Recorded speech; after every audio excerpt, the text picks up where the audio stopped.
Hey guys, welcome back to the channel. This is a story about what if Naruto starts a clan in Harry Potter. Before I start, please support for more amazing content and do consider subscribing to my channel and share this video with your friends. This is written by ImmemorialMemory and link in description and support writer. Let's start the video. You tripped me. I did not, master. You tripped me. On the veil of death. And don't you lie to me. I don't know what you're talking about, master. You did. Now what am I going to do? I may have a suggestion, master. This was your plan all along, isn't it? Well. I hate you. Harry Potter was bored and tired. A few years after the Battle of Hogwarts, he realized that he wasn't aging. Naturally, he panicked and employed a powerful glamour to make it seem like he was growing as old as Hermione and Ron. When the realization has passed, he wasn't aging, he'll never die, he'll watch everyone he loved die, he decided to make the most of it by traveling the world and see what it had to offer.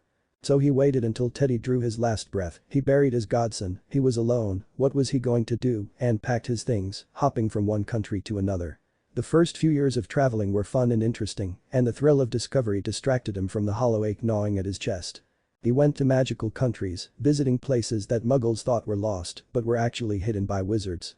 He trekked the hidden city of Atlantis, read through the great library of Alexandria, admired the hanging gardens of Babylon, and joined tribes of magical Indian Americans during their rituals. It was during this time that a bump in the road occurred. A certain cannibalistic tribe attempted to offer Harry as a virgin sacrifice, haha virgin that was funny, to one of their pagan gods. They accidentally summoned death instead. Harry swore up a shitstorm while tribal people panicked around him. Death had been quite cross with Harry. He had been trying to contact his master since he laid claim to the Deathly Hallows, but the young one had rejected his gifts quite thoroughly, which left the entity in a snit. Death could not directly approach him due to his formal rejection of the Hallows, but after some of Harry's blood splattered all over the tribe's summoning rune, Death took the offered blood as permission and was now free to bind itself to his master. After slaughtering most of the bloodthirsty tribe, the embodiment of all things ending had demanded that Harry take up the responsibility as Master of Death and tried to shove the Deathly Hallows in his hands with a manic sort of glee. Harry stared, laughed, and blurted out a fuck no, then disapparated a few miles south. He was an idiot to think that he could actually get rid of Death that way. So he acquired Death as a companion, stalker, and the entity would often make snarky commentary at the back of Harry's mind whenever he thought that his master was getting too boring. Death was clingy, horrifyingly so, and Harry was forever scarred with the image of Death, acting like a whiny, jilted lover. It went on for almost 100 years, Harry hopping to another magical country, acquiring a new identity, and getting a new job to entertain himself with Death by his side. He had been a peddler in India, a runic professor in America, an assistant zoologist in Brazil, and there was this one bizarre decade when the Empress of China wanted him as a part of her harem. In the end he found himself back in his motherland as an unspeakable of all things. Harry swore he would never set foot in the Department of Mysteries again, but here he was, staring at a tentacle brain and watching it wiggle. Harry knew Death was impatiently waiting for the day that he would become the proper Master of Death, whatever that meant. Well, he was quite fine with the idea of dying, seeing his mom and dad in Sirius and Remus again. There was a niggling thought at the back of his mind that his demise wouldn't be in the classical sense, that he would just drop dead and go in peace. Next great adventure, his arse. Damn you, Dumbledore. And so Harry wasn't that surprised when one day he found himself being shoved into the veil of death unceremoniously. His coworkers wouldn't do that to him, he knew. The other unspeakables were weirdos, but they weren't jerks. Which of course left the deity floating in front of him as the culprit. Who was all but vibrating with excitement now that Harry was in his domain. Ready to go on to your next great adventure, master? Harry groaned. Really? Fuck you, Dumbledore. So? Reincarnation was apparently a thing. Of course it's a thing, master. Imagine if every soul that died since the beginning of time was in the afterlife. It would be terribly overcrowded. Much easier to just recycle, wipe the slate clean and live all over again. And Death was still with him. Bugger. The entity sounded smug. Not going to get rid of me that easily, master. Death also had the consistency of a leech. A mind-reading leech. Why am I doing this again? Why not? Death said. You've experienced everything out there is to offer in your world. There are millions of universes out there, millions of possibilities. Aren't you the little least curious to what lies ahead? Alright, that sounded intriguing. And indeed, Harry had seen much of his world already. What difference do others have to offer? Death smiled at the tinge of curiosity his master was emitting. Finally. Death did not care much for anything. He was fair and insentient. But when a little soul in one of the countless universes began to pluck out his hallows without being aware of what he was doing, he grew fascinated and followed his supposed master in his adventures. He then grew fond of the young man who easily rejected power over death but didn't protest when said entity rode in the back of his mind as he traveled. Harry Potter saw death as a friend. An annoying friend maybe, but still a friend. And the god knew that his trust would never be misplaced in his master. In the years that passed, Death saw how his master was close to breaking. Not enough for Harry himself to notice, but Death could see how the immortal's world began to gray around the edges. For him to settle as an unspeakable was the final hint that he was slowly dying inside. Harry Potter loathed the Department of Mysteries due to the loss of his godfather in that place. For him to only give an apathetic glance at the veil of death without even a fleeting though of Sirius Black. Death did not want Harry Potter's spirit snuffed out before it truly ignited. His master had been glorious in battle. And so Death would send him to a world where he would thrive, a world of legendary beasts and men. The world of shinobi. Hyuga Hinata was born on a snowy day in December. Her loud, indignant cries were well met by her new parents, her new family, and her new responsibilities as the heiress of a powerful clan. Hyuga Hinata had great expectations weighing her down. In another world, those expectations would cripple her and turn her into a shy, stuttering girl for most of her childhood. But in this world, little Hinata was also Harry Potter. And Harry was not amused. Not at all. Hyuga Hiashi just heard his newborn's piercing cry when the midwife shouted in alarm. He looked up to see what was wrong only for a pulse of chakra to course through them all, wild and electrifying. They were shocked to realize that the source of power was the tiny wailing child in the midwife's arms and they scrambled to get her stabilized. Someone get the medical seal, quickly. Her body is surging with chakra again, she can't handle it. After a bated breath, his daughter's chakra subsided and everyone breathed a sigh of relief. The medics stared at each other with flabbergasted expressions. Hiashi stepped inside the room, itching to take his child as he demanded, "How is she? My daughter?" I am giving her a diagnostic scan, Hiashi-sama. One of the younger medics said, hovering a hand glowing in green chakra over the newborn Hyuga. Perfectly healthy. 8 pounds, 6 ounces. She took to the medical seal. Byakugan disabled. And my wife? Stable. She will awaken in a few minutes. Good, Hiashi said shortly before drawing a deep breath. He needed to announce his daughter's delivery to the elders. Again, he fought the urge to take his child and comfort his sleeping wife. Bathe my child and present her to Hiyori once she regains consciousness. Of course, Hiashi-sama. It was custom for the mother to see and hold the child before the father. The clan head paused from leaving and looked at them in the eye. This incident does not leave the room. They bowed and looked at each other nervously. Hi, Hiashi-sama. The newborn emitting powerful chakra upon birth was not unheard of, but it was rare. It indicated large reserves and fully functioning chakra coils that will only grow bigger in time. To think that such a little infant could have this much power. The Hyuga clan were in for some interesting times. Being recently birthed was a gross feeling, Harry decided. He felt wet, hypersensitive, there was water in his lungs, and he was pretty sure that he heard someone call out that Harry was a girl. A girl? Really, Death? You couldn't even get that right. I thought gender wasn't something that you cared about, seeing as you spent 6 years as a cross-dressing female belly dancer for an Egyptian vizier. It would have still been nice to know that I was about to lose my balls. Harry drifted off afterwards, feeling much better when she was wrapped in soft cloth. A giant hand was pressed on his stomach and a warm glow coursed through his body. Harry gave a pleased sound, staring. He had all of his senses active, which was quite odd. He knew that babies were born with blurred eyes, but he could see quite fine. There were several giant people looking at him, her, with milky pupil-less eyes. Death. The clarity of your new eyes have something to do with the family you were born in. Incidentally, you are about to learn your name. What? Uga Hinata. Your firstborn, Hiyori-sama. The words were said in Japanese, and Harry was thankful of the knowledge he had of the language after the years he spent as a kitchen help in Japan. Hinata, huh? Harry tugged her lips upwards. It was a pretty Japanese name. She was shifted slightly before a beautiful, gentle face peered at her with tender eyes. Oh. This was her mother. Hello, Hinata-chan. Hyuga Hiyori cooed, giggling when her daughter just stared at her with wide eyes. Her little one was such a cute baby. I'm your Kasan, Hinata-chan. Or would you like to call me Mama instead? Hiyori smiled at her gawking daughter for a few more moments before she turned to her silent husband. She held out their child for him to hold. Our daughter, Hiashi-sama. Hiashi hesitated before accepting the bundle with great gentleness, awkwardly trying to adjust to having such a fragile burden leaning on his chest. Once settled, he stared at the smooth innocent-looking face that peered out of the bundle. She is awake. Awake and calm, he wanted to say. Their daughter was staring at Hiashi with clear, steady eyes, none of her distress showing as it did earlier.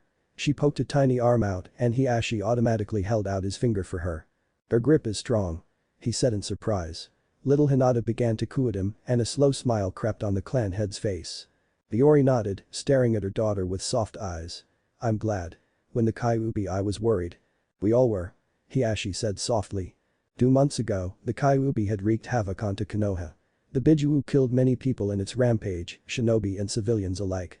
The Yondaime was killed, the village was wrecked, hundreds were injured, and many more lost their homes. And the tragedy didn't end there.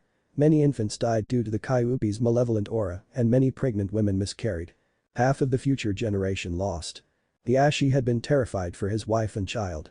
Hiyori had been 7 months along and her pregnancy had not been smooth.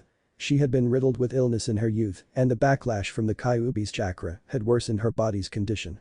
The medics informed them that continuing the pregnancy had many risks and even if Hiyori managed to give birth, it was possible that the baby would be weak and sickly. Hiashi admitted that for a fleeting moment he had thought of terminating Hiyori's pregnancy. He didn't want his wife dead and her weakened state made him dread of a future without her. Better a dead child than a dead wife. Or worse, both. And even if by some miracle Hiyori managed to give birth and live, their child could be weak. Having a weak child would mean having a weak heir, something that would be unacceptable for the elders. They were bitter over the fact that the Uchiha heir was a prodigy.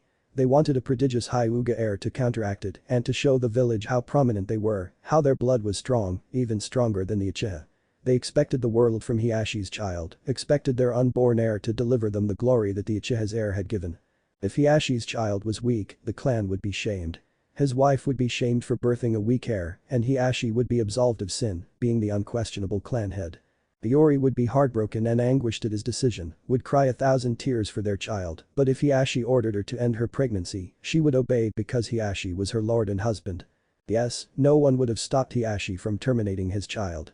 But he didn't. Because the second the thought echoed in his mind, he dismissed it entirely. He refused to give in. He wanted to have faith in his child despite the overwhelming odds. Hiashi remembered the day he realized Hiyori was pregnant, how he saw that flicker of chakra in her abdomen, remembered the burst of elation that coursed through his chest at the revelation. Hiashi loved his unborn child. Loved that small, flickering chakra signature that fluttered whenever he touched Hiyori's swollen stomach. And so despite knowing how selfish it was, he prayed for his child to hold on. To be strong for the clan and the responsibilities it held. And now here she was, his little Hinata. Emitting powerful chakra on the day of her birth. Awake and staring at him calmly, as if she was ready for whatever fate had in store for her. "Hyuga Hinata," Hiashi said, rocking his daughter to sleep. "You will do great things." The first few weeks of new life was an adjustment phase for Harry. Or rather Hyuga Hinata, as she was now known. Most of the time she was left alone with her mother and a few attendants. The novelty of being a baby waned and she quickly fell into a monotony of eating, sleeping, and wiggling around. Like a maggot. It wasn't very exciting. So she spent her time conversing with death in her mind as the deity gave her scant ideas about the world she was reborn into. "You are in the elemental countries, mistress," Death said, an amused note in his voice. The entity had been calling her mistress ever since her rebirth. In a place called Konohagakure. "Village hidden in the leaves," Hinata translated idly, smacking her gums. It felt odd not to have teeth. She squirmed in her crib and stared at the wooden bars. "Village. Leaves. Are there a lot of trees here?"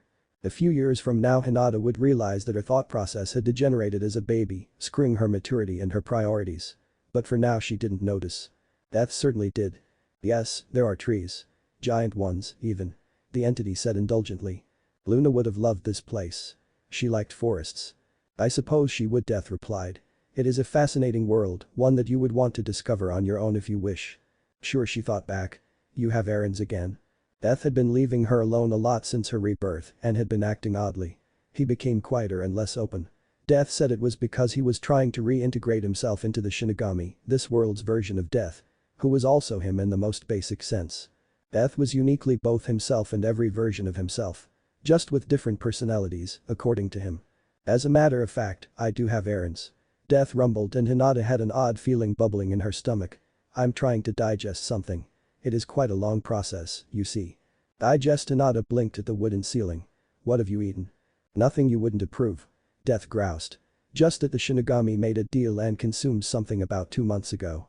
Transferring both the deal and the thing he ate from him to me is quite jarring." Oh, Hinata thought awkwardly, not really knowing how to help Death with indigestion. What would have the Shinigami eaten anyway? Apples. Is there anything I can do to help? No, no. I've got it under control, mistress. Hinata frowned dubiously. If you say so. Hinata-chan. Oh. You're awake. Hinata perked up at the sound of her mother and babbled at her in greeting.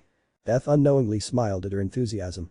Much as she would deny it, his mistress was incredibly attached to her new mother. It was a novelty for her to be coddled and cooed at, and she had unknowingly grew fond of her mother at first sight. His mistress never realized how touch-starved she was until the day Hyuga Hiyori peeked at her with loving eyes. Death was right to push her into the veil of death. Not that he would ever own up to it. Oh? Your diaper isn't wet, so you must be hungry. Hiyori mused, lifting her daughter from her crib. It's hard to tell with you, Hinata-chan. You never cry that much. Such a happy baby you are. The reincarnated immortal found that funny for some reason and began to giggle. Her mother Hiyori was very pretty, Hinata decided. She looked fairly young, too. While Lily Potter was all fiery reds and vibrant greens, her mother Hiyori was of gentle, muted colors. Dusky blue-black hair, pale white skin, and lavender-colored eyes. Speaking of eyes. Looking very pretty, Hinata-chan, see? Hiyori said, lifting her towards the mirror. Eagerly, Hinata looked up to see her new face. She looked well, like a baby, she supposed. Her face was too young and indistinct to see if she resembled her mother or father. She did have the pale, pupil-less eyes though. Something she inherited from her mother. And father. And the rest of the people she saw, actually. It made her intensely curious. Those pale milky eyes with a hint of purple were present in every person she saw. Completely wide eyes with no pupil present. It was like seeing a multitude of blind people. Sometimes she saw veins protrude grotesquely from the sides of their faces, and judging by the way people didn't scream in horror at the sight, it was apparently a normal thing to do. Beth had mentioned that her eyes were a clan thing, similar to a bloodline trait like the Malfoys' looks coming from Vela blood or the Black's affinity for dark arts. Did that mean her new family practiced inbreeding like the magical purebloods? She shuddered. Hopefully not to the extent of some of the pureblood families he knew, like the Goyles or Bulstrodes. Beth. Can you tell me about my eyes? It took a while for the entity to respond. I thought you wanted to discover this world by yourself, mistress. That's true. Well then. Treat your eyes as something you should figure out on your own. Oh? What's got your face all scrunched up, Hinata-chan? Her mother said, producing a bottle of milk in her hand.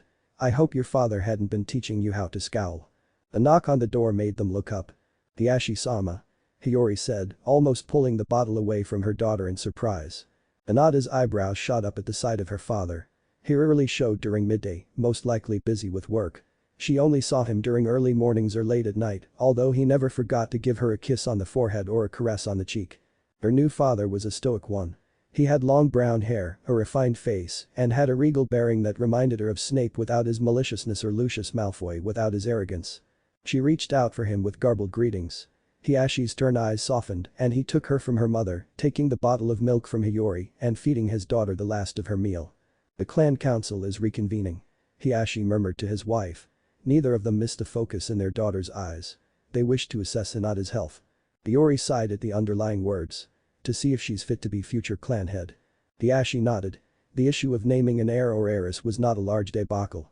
It wouldn't be a big deal at all, and Hinata would have been named heiress upon birth had not the Kyuubi affair prompted the healers to report that she may be born weak.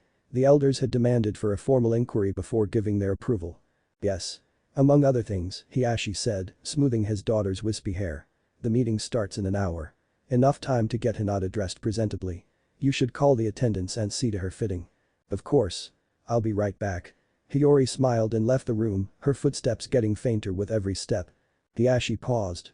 Once he was sure his wife wasn't within range, he activated his Byakugan and stared at his child's chakra pathways. It was still there. At first he thought it was a fluke, but it was now undeniable. There was another set of chakra pathways intersecting his daughter's normal ones. A thin thread-like golden vein was present underneath Hinata's developing blue chakra. It was not visible to most, and even the most proficient Byakugan user would have difficulty spotting it. It was thin, almost indistinguishable, like how a string would be compared to an oak tree. Apart from his twin, no other Byakugan user would be able to spot the chakra anomaly. Hisashi had the same mastery over their Dijutsu as he did, which was why Hiyashi was reluctant to have his brother near his daughter this early. Questions would be raised, and as long as he was not assured of the golden chakra's purpose, Hiyashi would tell no one. Thankfully, his brother had no reason to activate his Byakugan near Hinata, so the possibility of him finding out about her golden chakra was slim. He had a feeling it was not harmful. The one time he flared a tiny amount of killing intent towards his sleeping daughter, the thin gold chakra flared to life, bolstering Hinata's blue chakra until it was practically blinding his sight. Hiashi was almost sure it was the reason why Hiyori had not miscarried their daughter. He had reason to believe that the bright gold chakra was why Hinata was so perfect and healthy, despite the medic's vehement claims that she would be born deformed or physically weak. It might even be the cause of her chakra discharge on the day of her birth. It was Hinata's protection, and so as long as it was present, no harm would come to his daughter. He deactivated his Byakugan and smiled at the inquisitive look on Hinata's face. "You're very curious for one so young, daughter," he murmured. "The seamstress will be sending over some baby clothes appropriate for a formal affair," Hiyori said, appearing inside the room. "Hinata-chan has finished her milk, by the way. Will you attend the meeting?" Hiashi said, absently pulling the empty bottle of milk from his daughter's mouth. He lifted Hinata's head to his shoulder and patted her tiny back, handing the bottle back to his wife. "No, I won't," Hiyori said, smiling faintly at the ease of how her husband handled their child. "The elders won't approve of my presence, and that will just affect Hinata's standing. There shall be a celebration after this, I take it. The degree of it would depend on how suitable they deem her," Hiashi said impassively. Hinata burped lightly and his mouth twitched. He stroked his child's hair once more before handing her over to Hiyori. After being dressed in fine silk and deemed ready, Hiyori handed Hinata over to her husband with a murmured good luck. Hiashi's footsteps were inaudible as they strode through the wooden hallway. His daughter was silent, probably taking in her new surroundings. The Hyuga clan head knew that there was something strange about his child. She was far too smart and aware. At a few weeks of age she was responding to her name already and could pinpoint him and Hiyori whenever they were around by moving her head, as if she instinctively knew who her parents were. At times Hiashi caught her staring at people intensely, like she was trying to commit them to memory. And there was her golden chakra of hers. A Nukeke Genkai maybe. Perhaps Hiashi thought. The elders got the genius child they wanted. But he digress. It was too early to tell. He didn't know if he should look dread or look forward to the future if Hinata was truly deemed exceptional. Because as prodigious as Uchiha Itachi and Hada Kakashi were, no child deserved to have eyes as haunted as theirs. The Hyuga clan meeting assembled on time, the members taking their seats as their hierarchy dictated. At the very front sat Hyuga Takahiro, the former clan head and the father of Hiashi and his Ashi. Normally it was the seat of the current clan head, however as it was Hiashi's daughter they were assessing, Takahiro was chosen to lead the meeting. On both his sides were his twin sons, Hiashi on his right to represent the main house, and his Ashi on his left to represent the branch house. Hiashi was cradling his daughter, an odd sight for the usually stoic man, and Takahiro smiled at the obvious care Hiashi had for his child. They started the meeting by discussing most clan affairs first.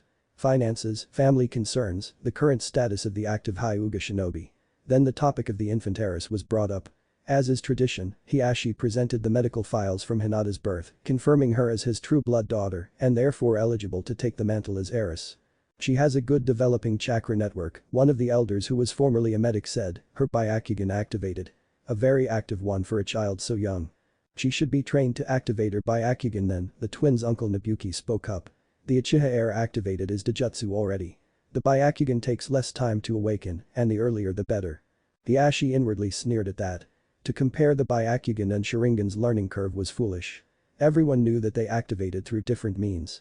Yet again another empty competition between the Uchiha and Hyuga elders.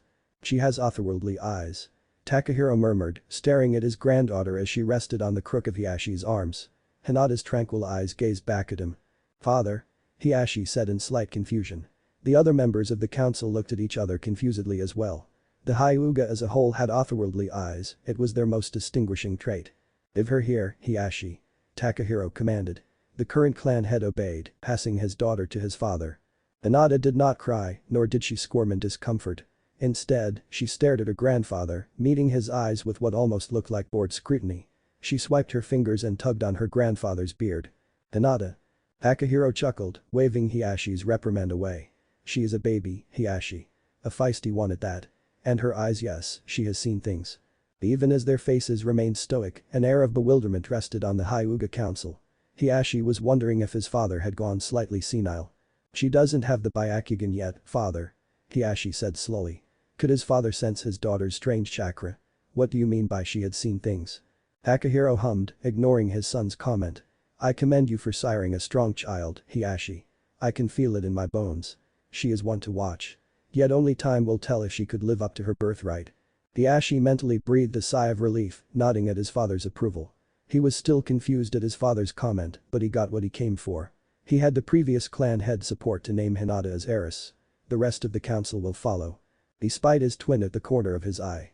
Hiashi's expression was blank, but Hiashi knew him well enough to see the bitter undertone in his expression. The clan head inwardly sighed. He knew his twin disliked the implications of Hinata's birth. It meant that his own son, Niji, would inevitably receive the caged bird seal someday and be delegated as a branch house member, possibly serve under Hinata even. Yet although Hiashi understood the almost hostile air Hisashi radiated, empathized with him even, he would never allow his twin to behave aggressively towards his daughter. Hisashi had better learn to control his emotions. Otherwise Hiashi would be forced to activate his seal to teach him a lesson. The Hyuga clan celebrated the birth of their heiress for 3 days. It was a dignified, solemn celebration, as befitting for a noble family. Hinata was just trying to swallow the fact that she was now related to almost 100 people. They were her relatives, no doubt. The same dark hair, pale skin, and milky white eyes. They were supposed to be celebrating, or something along those lines, but it was a quiet occasion, and nothing rowdy, definitely. This Hyuga gathering reminded her of a pureblood soirée ministry gala. Which was depressing, because those occasions were reserved for politicians and high society, not a family party. It was clear to her that her new family were not affectionate people, at least not openly. Hisashi. Her father said above her, making the chest she was leaning on rumble. It is good to see you in great health. Hinata perked up at the name of her uncle. Much to her surprise earlier, she found out that her father had a twin. An identical twin whom she had never met. Granted, she had only been living for 2 months, and her memory might be spotty, so she might have met him before but couldn't remember. Yes. And congratulations on the birth of your heiress, Ainyu. Her uncle Hisashi said, tilting his head respectfully. Hinata stared at him with wide eyes. Apart from the odd forehead plate he was wearing, she wouldn't be able to tell him from his father. Ah. Thank you for your greetings. Her father nodded back. They continued to talk, the low buzz of their conversation making Hinata drowsy. Seeing her father and uncle together brought Fred and George at the forefront of her mind. The rambunctious devilish deeds couldn't be more different from her father and uncle. Well, you couldn't pry Fred and George apart with a crowbar with how close they were. Her father and Uncle Hisashi had a static sort of tension going through them. They barely met each other's eyes, and they acted like formal strangers. As she drifted off to sleep, Hinata wondered what happened to her father and uncle for them to act that way. Hinata hadn't seen her uncle again since that meeting. She hadn't seen any of her relatives after the meeting, actually. She was a few months old now. She grew a crop of hair on her head. It was the same blue-black color of her mother's, and Hiyori had crowed proudly at that. Hinata also had her skin color and eye shape, and she inherited her father's cheekbones and nose. All in all, she was a nice-looking baby. I'm bored. She thought to herself, gnawing on a soft toy. Yes. You've said so quite a few times now, mistress. 578 times, in my last count. If you really can't stand it anymore, I might have a few ways to entertain you. Subjugating an entire civilization is not entertaining, death. But. No. Hinata ignored death's sullen silence. The entity had been growing bloodthirsty lately, telling her tales of other worlds that self-destructed on its own, due to a calamity or two. No other baby could claim to have scary bedtime stories told to them by Death himself. She wondered if the entity's change in personality was due to the Shinigami he was absorbing. Death's company aside, it was still her and her parents. They became quite isolated for some reason. Her mother had servants attending her needs, and her grandfather dropped by sometimes to have tea with her parents, but otherwise it was just the 3 of them for the time being. Hinata did appreciate the peace and quiet. The house they lived in was bright and airy, and she had a pretty nursery where her mother would drop her in and try to entertain her with soft toys. But while her new baby mind became quite riveted at the pink rabbit and brown bear plush her mother gave her to chew on, she also had the memories of a 100-year-old wizard. A 100-year-old wizard who had been on the constant move when he was still alive. Her life had been an unpredictable whirlwind of chaos as Harry. She wandered and explored and battled quite a few beasts. She sought knowledge and taught students and killed. But now she had a routine. A domestic routine. The long stretch of boredom made for a very frustrated baby. As young as she was, she couldn't stand the idea of being idle. She couldn't even remember the last time she was this idle. So Hinata decided to move. How was the village council meeting? Hiyori asked as Hiashi accompanied her to tuck Hinata in for the night. Hiashi frowned faintly, the creases in his brows barely visible in the faint light. Exhausting. Fugaku was demanding to allow more Uchiha shinobi on the active roster. We know that isn't possible. 2. A tiny tentative voice chirped between them. The couple blinked, Hiashi snapping his mouth shut as they diverted their full attention to their daughter, unsure if that was a real word or. 2. Hinata said again, pale eyes staring at her father. To Papa. A burst of laughter came forth Hiyori's mouth, torn between amusement that their daughter seemed confused on how to address her father and upset that she called Hiashi first. Otu-sama. Hiashi blurted out to correct her, still wide-eyed at the fact that his 4-month-old daughter had just said her first word. To-sma. Hinata smiled gummily. Hiyashi's heart swelled. A sniffle. Hiyori. Hiashi said in alarm, turning to his wife. Her first words were all about you, Hiashi. Hiyori said. I don't know whether to be proud or sad. But it's just unfair, I'm the one with Hinata-chan most of the time and… Mama. Hinata was looking at her mother this time.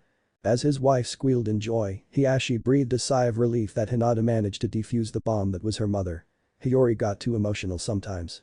It was like a fuse had been lit inside the Hyuga heiress. After her first words at 4 months, she had learned to walk at 5, and by the time she was 8 months old, she was talking in short but full sentences and was walking in straight lines. She didn't even crawl that long, Hiyori told her father-in-law, watching her baby toddler calmly all over her garden. Just enough to wiggle her rump and get on her knees to walk. Hiashi's lips twitched at the memory. As expected of the Hyuga heiress. Takahiro said solemnly, taking a sip of green tea. For her part, Hinata was pleased to accomplish her milestones early because she got to see her parents' gobsmacked faces. She delighted in how her mother would laugh in excitement and how her father's jaw would slacken before he tried to compose himself, emitting a quiet air of pride. Hinata-chan. She perked up at her grandfather's call, walking over to the open shade where they were having tea. She liked her grandfather. Takahiro Aji was wizened and old and wrinkly, but his personality was what she imagined Fleamont Potter would have been like had he lived longer. She went to him and nuzzled her face at his side, hugging him as much as her short arms would allow. Hinata. Hiashi said in admonishment as his wife giggled. She likes cuddling very much, Hiyori told her bemused father-in-law. She liked to hug Hiashi and me when she can. Takahiro chuckled and gently pried her from his side, patting her head. Hinata-chan. Jai-sma. Hinata greeted, handing him a bunch of freshly picked flowers. The petunias again, Hiyori sighed at the pink blooms Takahiro accepted graciously. She looked at her daughter in admonishment. You're always plucking the petunias, Hinata-chan. I'm not sure if you want them so much or you just don't want me to plant them anymore. Takahiro chuckled, placing the flowers on the side table. He lifted his granddaughter up and placed her in his lap. Has she began chakra exercises already? Yes, she has, father. Although we kept it simple, exposing her to chakra-saturated air only. Hiashi replied. It was the first step to introducing infants to chakra, testing their sensitivity. Hinata's reaction had been a positive one. She had instantly recognized something was wrong and darted her head towards her father, who was the source of it. Normally babies her age would feel a slight discomfort at the heavy pressurized chakra, but Hinata had been intuitive enough to trace the origin and not fear it as well. Hiashi had expected it of her. He had flared killing intent at her when she was younger.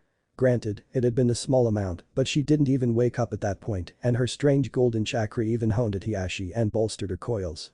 Perhaps she would be a sensor someday. Coupled with the Byakugan, it would make a devastating combination. Maybe she'd be amenable to direct exposure then. Takahiro said thoughtfully. The old man coated his hands with chakra and presented it to his granddaughter. Confused, Hinata looked at her own palms and squinted. Takahiro opened his mouth to instruct his granddaughter to place her hands in his so she could feel his chakra, but Hinata apparently decided to do her own thing. Her own hands began to glow, bright and warm. Takahiro almost dropped her in shock. Hiashi made a disbelieving noise and activated his Byakugan to confirm that yes, Hinata had awakened her chakra at 10 months old.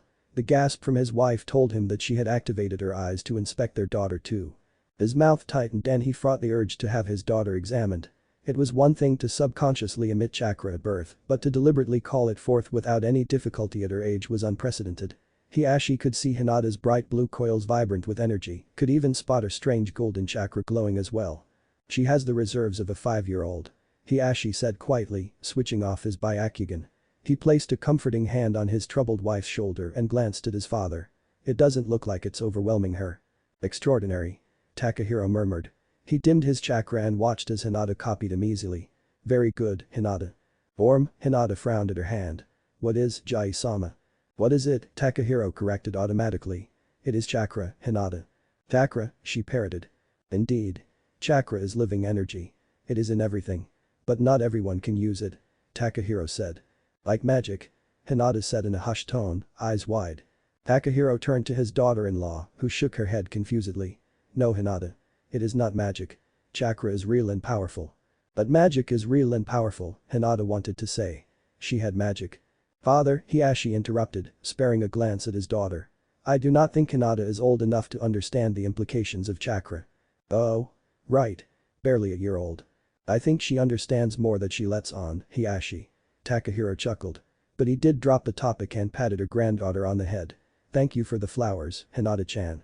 Hinata smiled and left the grown-ups to their conversation, staring at her palm. Chakra, huh? This world had chakra. Does this mean she lost her magic? No, mistress. She jumped in surprise, almost tripping herself on the grass. Death. I thought you were out today. Yes. But I couldn't help but be drawn by your question. She felt death settle in her mind. You have not lost your magic, mistress. In fact, it has integrated into you in a fascinating way. And let me guess, it's up to me to figure out how. Of course. The entity said with a touch of fondness. Unless you want me to reveal everything about this world to you. Being omniscient is very interesting. No, thank you. Hinata thought with a smile, squinting at her palms again. It was refreshing, the idea of discovering something new. I want to do this on my own, please. F chuckled darkly. Such a shame. If only his mistress was amenable, she could take over this world and be venerated. But she refused to receive any power that didn't come from her own effort and had long since been firm about not ruling over anything. Oh well.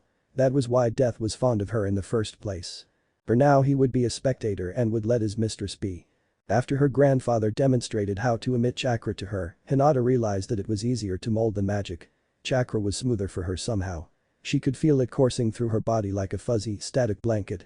When she saturated her palms with it, she could control its consistency, making it as dense as syrup or as runny as water. She would coat her hands with it for hours, and she entertained herself by placing her palms against the wall and finding the right consistency to make it stick.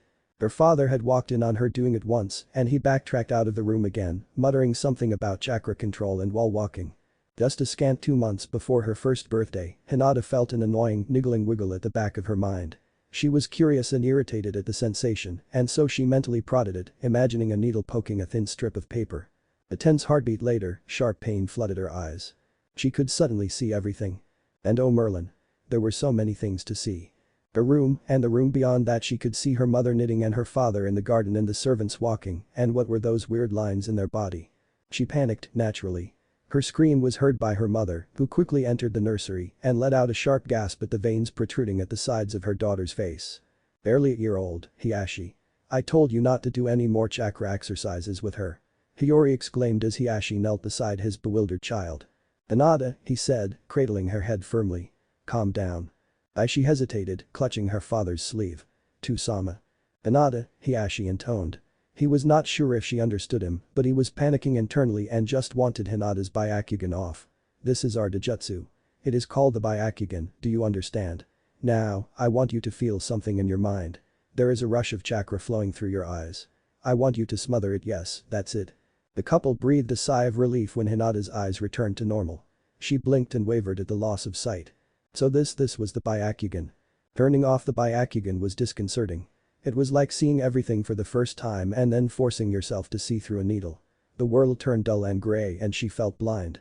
Except she wasn't blind and she didn't know if it was stranger that she could suddenly see in 360 degrees or that no longer seeing things that way felt like she was sightless. Hinata didn't know what to do. She felt out of sorts, almost unbalanced, and so she let her childish instincts take control for once and burst into tears, sobbing at the alien feeling in her mind and eyes. Death was with her in a heartbeat. Death soothed her mental cries, answering her confusion that yes, her whole family has it and no, she was not a freak, this was a good thing.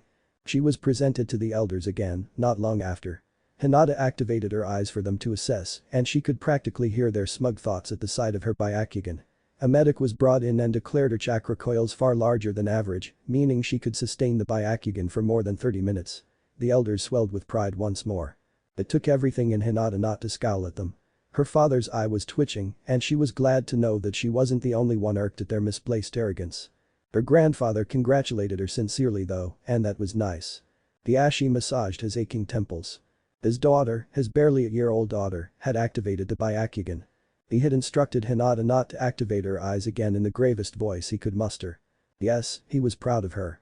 The blood of the Hyuga clan ran strong through her veins, and it pleased him to see how determined she was to excel. And yet the sight of her Byakugan eyes peering at him made him feel cautious. Their Dijutsu was dangerous. Unlike the Sharingan which activated through extreme emotion, the Byakugan is available to every Hyuga at birth. The problem was that like all Kekkei Genkai, the Byakugan needed chakra to activate and newborn infants did not have the chakra capacity to sustain the Byakugan. Several babies have died after they went through shock at birth and unwittingly awakened their eyes earlier than they could manage. Thankfully a small medical sealing procedure halted the activation of the Byakugan at birth and it was applied to all Hyuga children. It was only effective on infants, and the seal would deteriorate naturally once the child's subconscious deems its chakra capacity sufficient enough to activate the Byakugan without harm. That meant that Hinata's mind deemed its chakra capacity large enough to deteriorate the medical seal and activate the Byakugan without hand signs. At 10 months old. Hiashi sighed. The elders had been insufferable. They wanted Hinata trained in the use of their Dijutsu as soon as possible. Well, that was feasible enough, he feared that the more his daughter showed promise, the greedier they would get. He had seen Uchiha Itachi in passing a few days ago. The child had bags under his eyes, for Kami's sake. He would not let that happen to his daughter. He would train her himself if he had to, if only to make sure that she would never stretch herself to the brink of desperation. At the heart of the Hyuga compound, one little girl sat in a seiza in front of a solemn young man. There was a long black cloth spread out on the floor between them, weapons littered on top. A hand pointed at several black daggers with a small ring attached to the end of it. Kunai. Good for both throwing and in melee combat. An approving nod. Then a gesture at a pouch filled with 4-pronged metal stars. Shuriken. The circle in the middle balances the throw. Long-ranged weapon. A thoughtful hum. Then a wave at a tangle of innocent-looking threads. Ninja wire. Used for trapping, binding or restricting the movements of an opponent. Very good. Hinata-sama. Full marks. Hyuga Ko said approvingly at the little era sitting in front of him. He then pointed at another batch of weapons aligned with the others. And these? Hinata blinked. Long, needle-like projectiles. Firm, but looked malleable. I haven't seen that one before. Senbon, Hinata-sama. Ko said, eyes crinkling. It is a long-ranged weapon, clearly, and can only be used if you have great accuracy. A good hit with a senbon can paralyze a pressure point. Oh. Senbon. Hinata nodded, taking one and testing the weight on her hand. This concludes your introductory lesson on basic ninja weapons. Ko said, pulling out a scroll. I shall be writing a letter to Hiashi-sama about your progress. By the end of the year you might be doing practical lessons with shuriken and kunai. Wouldn't that be fun, Hinata-sama?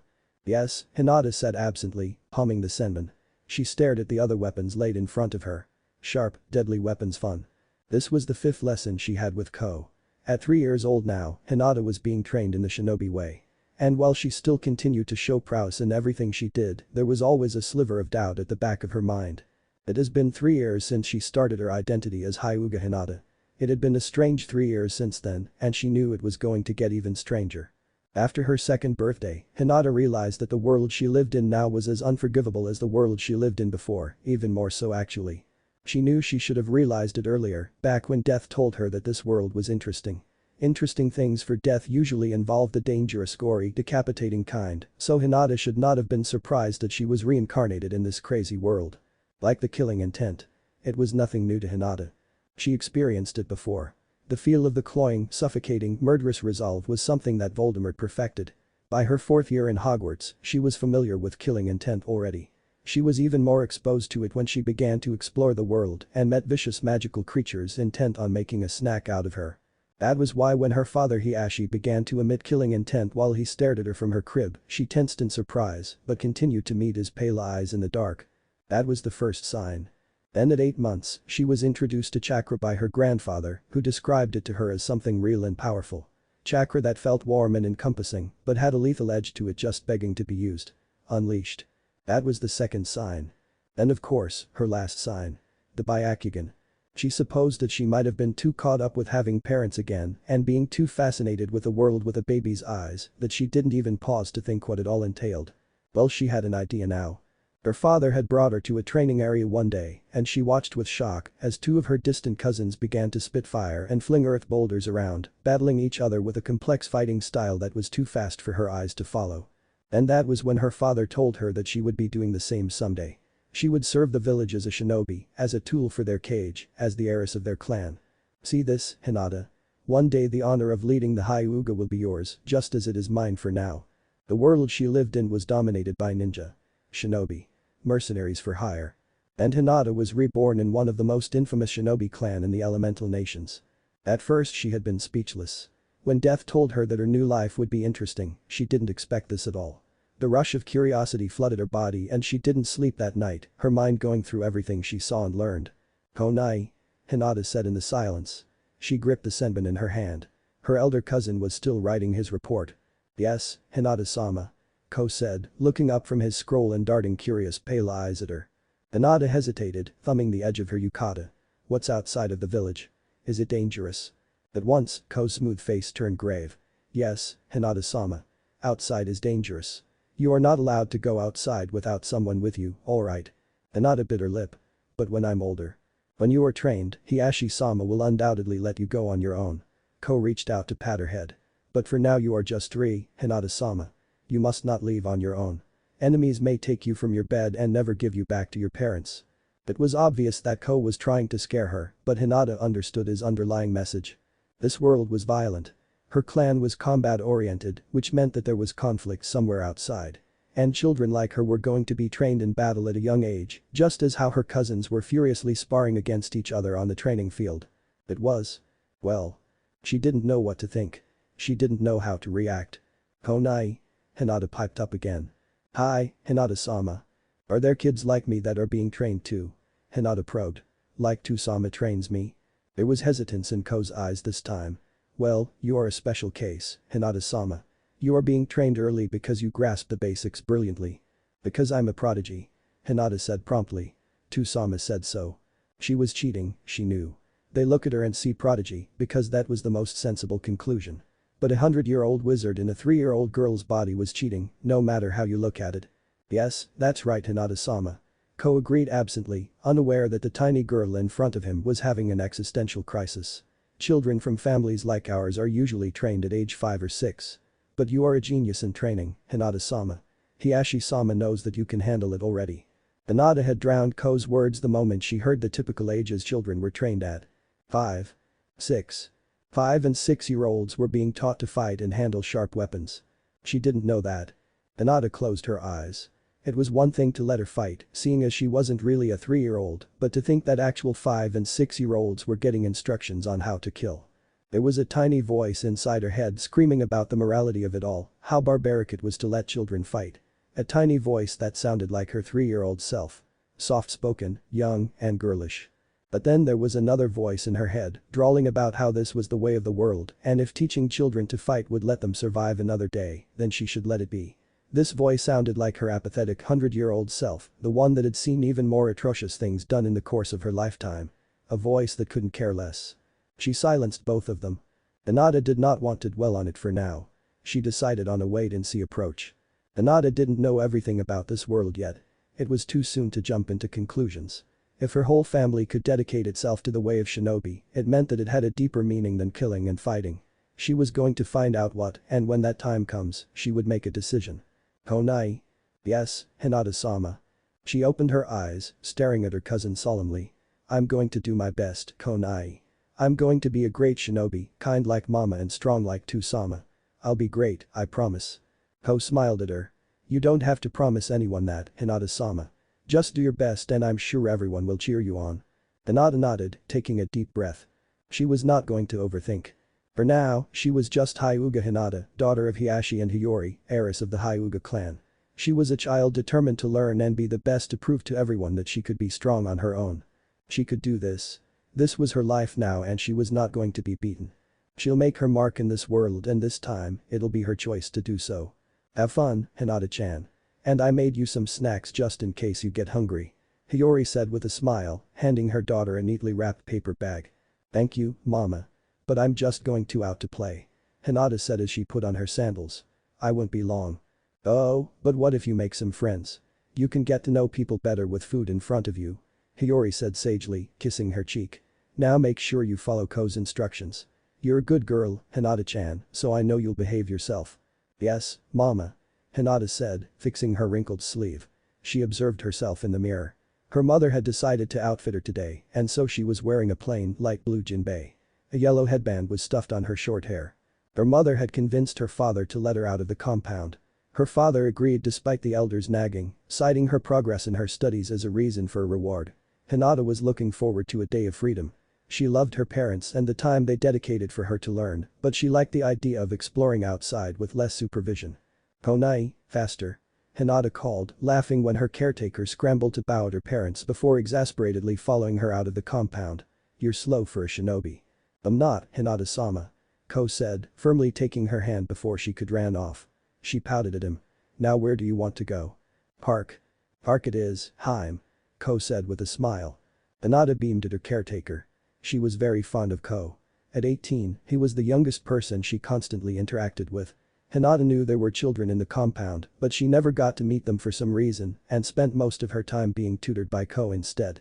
While the 18-year-old acted too formally to be a big brother figure to her, he did have the scholarly nanny vibe going for him. He was like a nicer version of Percy. Or a stricter Bill. Hinata hummed as they walked, staring at the village. She knew she was in a completely different world, but that didn't stop her from observing her surroundings to compare it to her old one.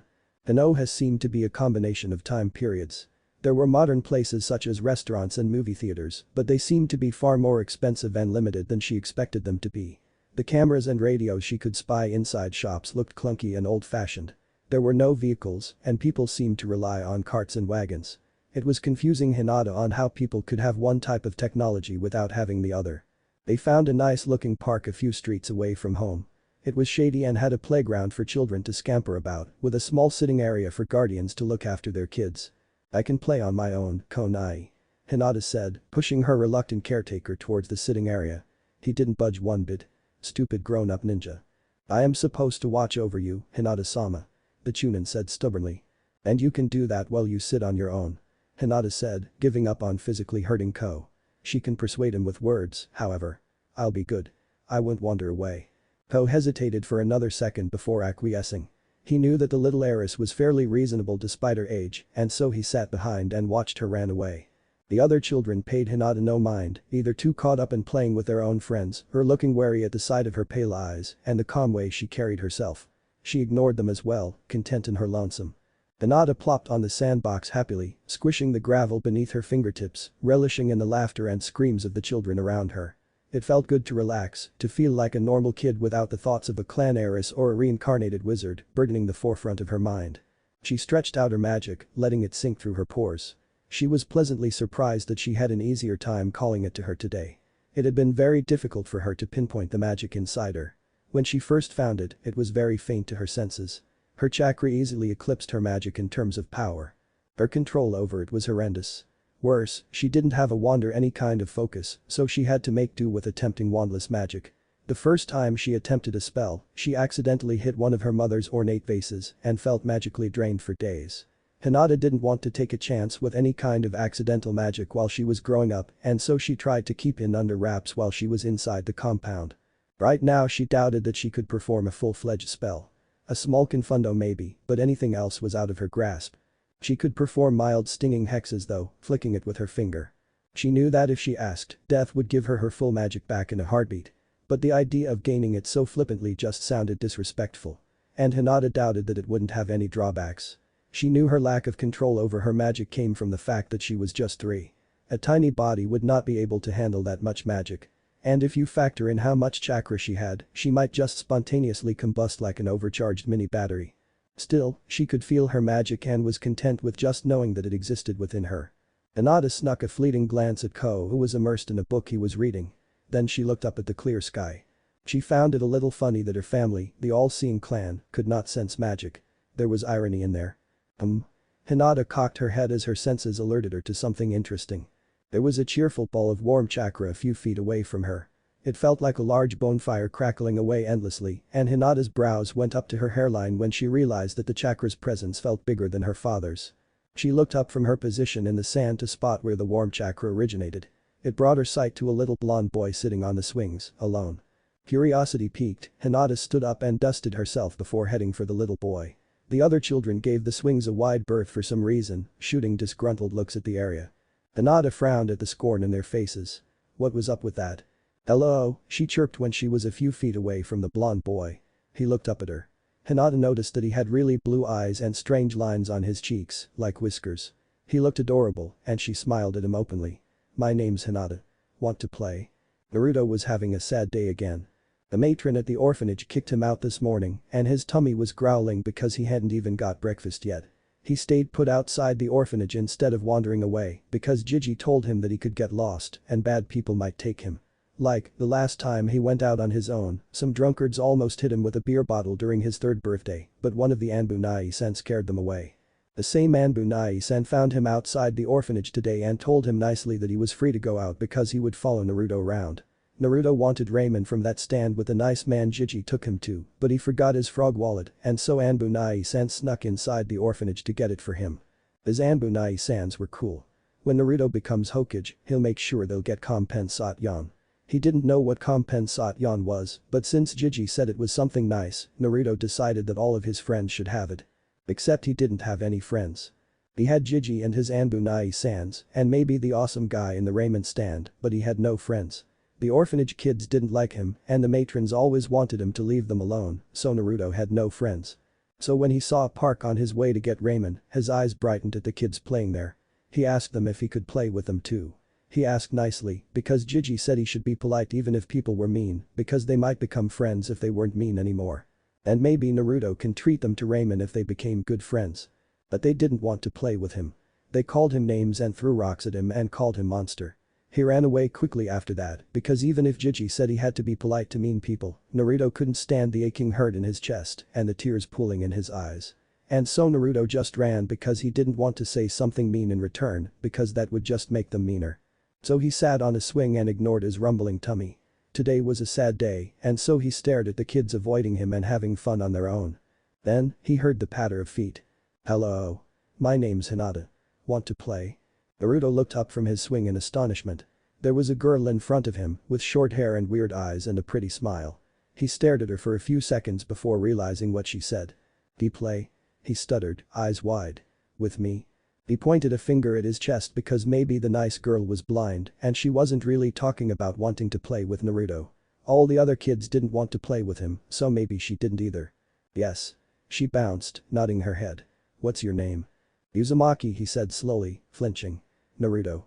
He waited for her to frown or get mad because people in the market always got mad when he said his name. But she just smiled and nodded and Naruto eased his shoulders. "Naruto," she said, sitting in the dirt in front of him. "Like the fish cake?" He flushed. "No. Gigi says my name means Mesrim." "Maelstrom," she corrected and Naruto blinked in surprise because that sounded the way Gigi said it. "Yeah. That's it." He crowed before coming up blank. He scratched his head sheepishly. "Oh, what does it mean?" "It means a powerful whirlpool," the pale-eyed girl said, grinning as she opened her arms grandly. "Like chaos, strong winds and rain and waters storming the sea." "Haha. That sounds awesome," Naruto said, jumping up his swing. "My name's Suo cool." "It still means fish cake." Hinata deadpanned and Naruto gave her a sour look, kicking his feet on the ground. "And what does your name mean, huh? You are Hinabi?" He guessed wildly, having forgotten her name already. She burst out laughing and Naruto reddened in embarrassment. "Hinata. My name is Hyuga Hinata," she said, taking his hand to shake it. "And remember it, okay?" "Hyuga?" Naruto said in surprise, shoving his face near her. "Ah. You're one of those with the weird-eyed guys I mean." Hinata looked at him amusedly. "This one doesn't have a filter." Naruto was panicking. He didn't want to scare away the only person who seemed to like him other than Hokage, even if she was a girl and had weird eyes. She was nice and she didn't hit him or chase him away. But instead of getting angry, she just smiled and ruffled his hair and Naruto felt relieved that she didn't hate him for saying something bad. Then he realized that she had been talking to him for hours now and it was so long already, but she hasn't been mad at him yet. Maybe Hinata could be his friend. He hesitated, feeling a bout of shyness. "Do you like ramen?" Hinata blinked at him, but before she could open her mouth to reply, a growling sound echoed between them. Naruto flushed and covered his stomach. "Oh. You're hungry, then?" Hinata asked, cocking her head. Naruto flapped his arms and burst out in rambling. "Yeah. But that's why I wanna ask if you wanna get ramen cause I wanna be your friend and friends eat ramen together and I wanna." There were a lot of wanna in his sentence. Hinata tugged his sleeve to make him calm down. "My mama made me snacks. If you want, we can share." Naruto beamed at her, blue eyes sparkling. Sharing snacks was a friendly thing to do, right? Okay. Hinata smiled at his enthusiasm, but before she could drag him over to where Ko was, her caretaker had appeared before them with an impassive face. "Konai," Hinata said happily, a little baffled at his blank expression. "This is Naruto-kun. He's my new friend." The boy looked bewilderingly happy at being addressed as such and stared at the tall teenager standing in front of them. Hinata frowned at the suddenly cautious look on Naruto's face. It was like he was preparing to get hit. "I see." Ko said politely. "Hinata-sama, I have the food Hiyori-sama had prepared for you. You may take them if you wish to have a break." He handed her the brown paper bag and Hinata didn't miss the way Naruto flinched when her caretaker's arm passed him. At the sight of the cringing boy, Ko's eyes softened minutely. "We will leave in half an hour, Hinata-sama. Until then, have fun with your friend," he said, heading back to the sitting area. After Ko left, Hinata turned to Naruto with a faux smile on her face. Naruto. What would you like to have first? Dango or mochi?" They played by the swing set after eating, trying to see who could swing up the hardest. Hinata decided not to venture out of their little area and it seems like Naruto didn't want to either, happily rambling about Ramen and his Jiji. Hinata smiled and nodded as he talked, but as time dragged forward, she was beginning to realize that there was something not right with the boisterous little boy. She approached him out of curiosity at first, and she still wanted to know where his ginormous chakra came from, but as she got to know him, Hinata decided that Naruto was as warm as the chakra he exuded. He was a little loud and brash, but all little boys were like that anyway. He was very nice and likable, and Hinata could not understand why Naruto was all alone in the first place. The children's attitude, Konai's almost hostile demeanor. Hinata didn't want to believe that a whole village could scorn an innocent child, but judging by how Naruto talked about how people didn't like him and would even throw cracked bottles in his direction like it was a normal thing, Hinata was beginning to believe that there was something more going on than just simple dislike towards an orphan. Her head shot up and her eyes flickered to one of the trees, confusion etching her face. "Hinata-chan." "It's nothing, Naruto-kun," Hinata said, turning back to the boy. "What were you saying about Moyashi and Ramen?" For a moment there, she thought she felt someone up in the branches. Half an hour came and went. Some older children had approached them to heckle Naruto, and Hinata proceeded to glare at them with as much Hyuga haughtiness she could muster, overwhelming them with big words that made them fumble and leave. Naruto had looked at her with such awe that made Hinata painfully deduce that not many people stood up for the little blonde. Ko appeared to gently remind them that it was time to leave. Hinata sighed and smiled at Naruto weakly, knowing that she couldn't promise to meet him again tomorrow. She could not circumvent her parents or her elders with the level of power that she had right now. She'll certainly try though. If only she could apparate again. Of course, discounting the fact that if she could apparate, she would go missing and her clan would undoubtedly freak out at her sudden absence. There were downsides in living with ninja. The constant paranoia made them wary of any kind of new power. She doubted her clan would take the fact that she had magic well. Naruto looked ready to tear up and cry, and he clutched her hand so tightly that Hinata feared it would break. Hinata fought the urge to wrap him up and smuggle him inside her house. Naruto was unhappy in the orphanage, but Hinata knew she couldn't take him with her and hide him in the compound. There was no way any Hyuga could miss his chakra. Naruto was now valiantly trying to hold back his sniffles, and Hinata, having vaguely experienced her godson's teary fits, dug out a pouch from her pocket. "Here you go, Naruto-kun. To remember me by," Hinata said. It was the best thing she could think of right now. She dropped the pouch in his hands. It was a small silken bag, barely big enough to fill his palms, and contained star-shaped candies of different colors. Children like sweets and colorful things, right? Hinata lost count of how many times she appeased a crying teddy with candy. "It's Konpito," Hinata said, ruffling Naruto's fluffy hair. "Sugar candy. Very sweet and has a lot of flavors. Don't eat them all at once though, or you'll get an upset tummy." "Oh."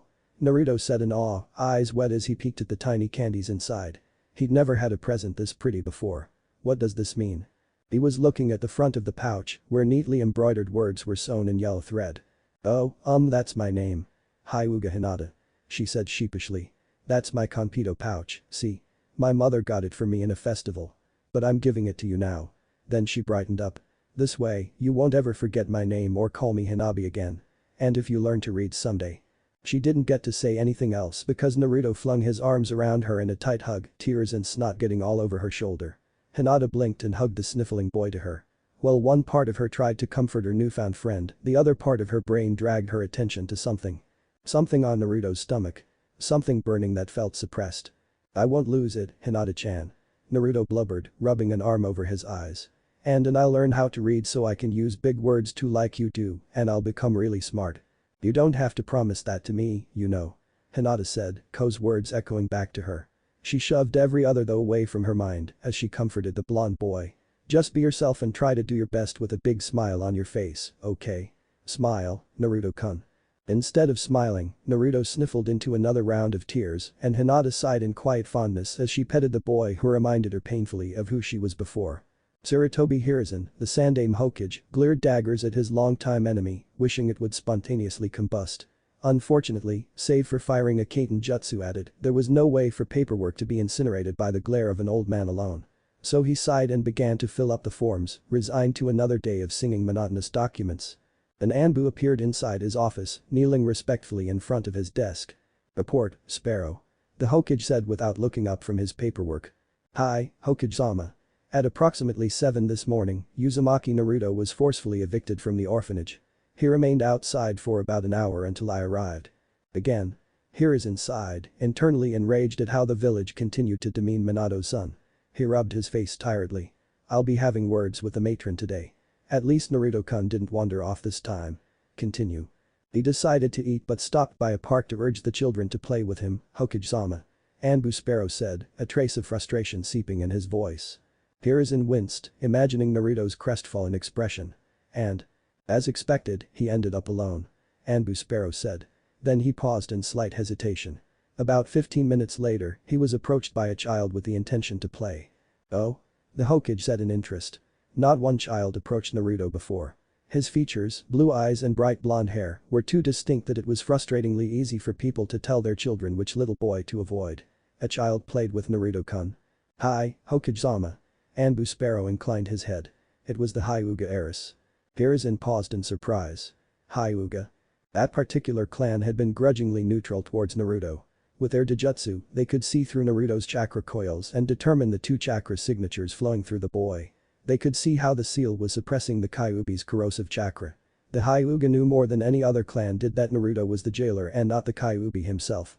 However, this didn't mean that they went out their way to be openly kind to Naruto. The Hyuga had lost family members to the Kyuubi and as such, they found it hard to be around him when they knew he contained their family's murder. Hiruzen was saddened by this, but he understood grief. He was just glad that the Hyuga had never been purposely cruel to Naruto, just mutinously indifferent at worst.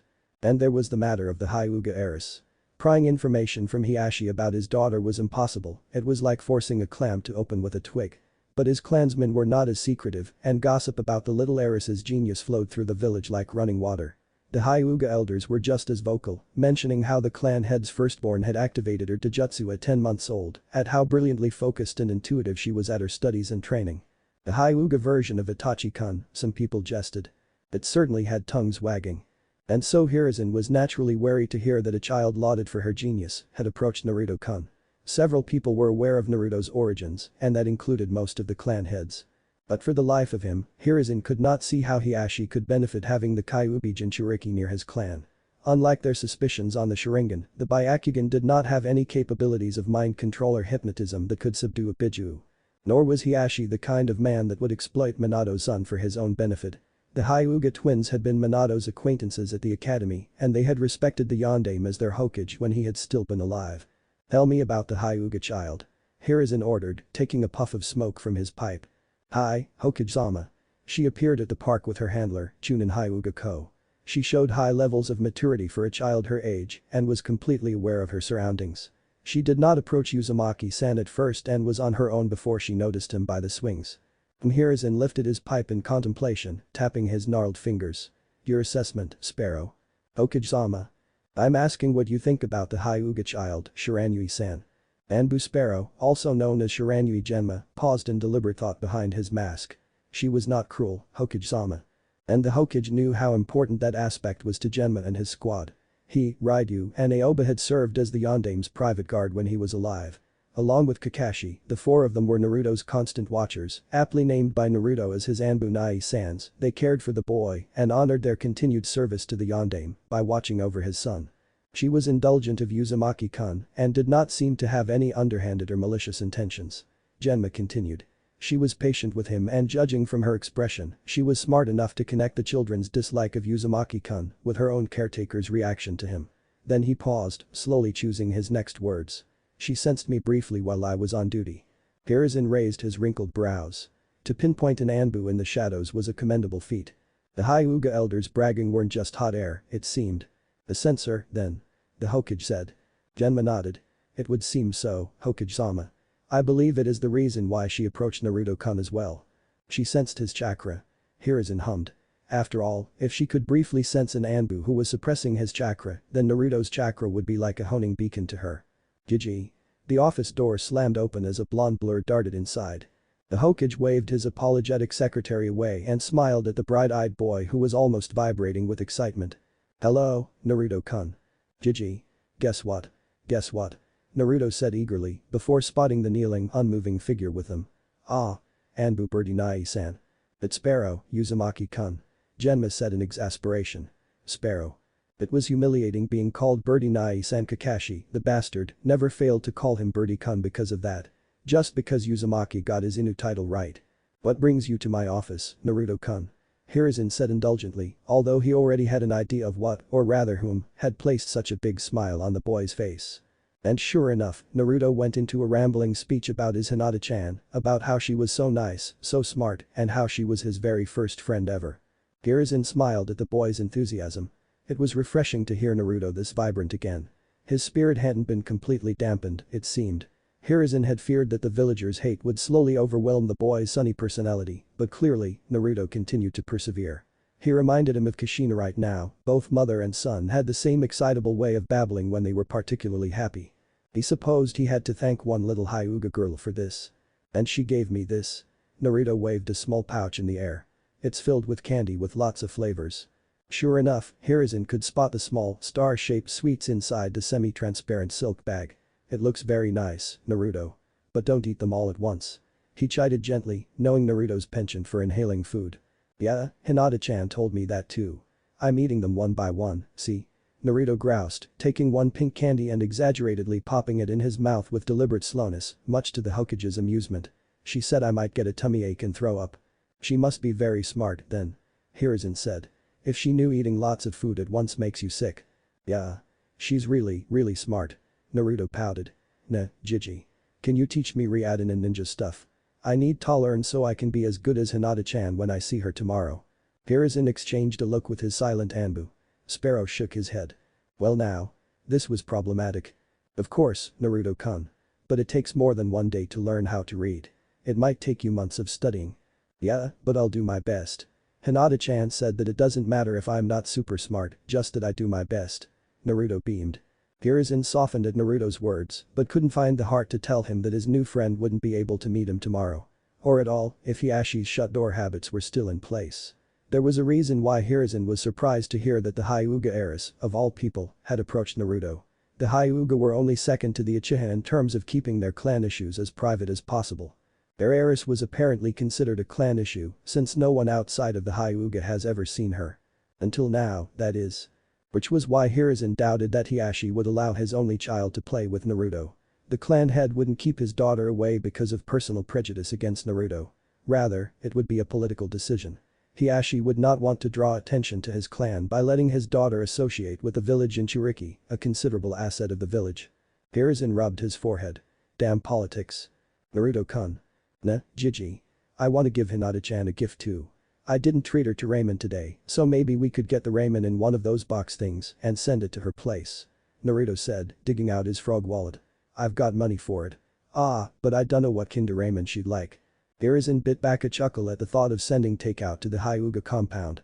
Still, as he listened to Naruto's happy rambling, he decided that it wouldn't hurt to ask Hiashi if Naruto could see his new friend sometimes. Away from prying eyes, if he wanted. And maybe one of these days, Hiruzen might accept Akahiro's standing invitation for a drink at their compound. His old friend still owed him a few favors after all. Little pranking steps.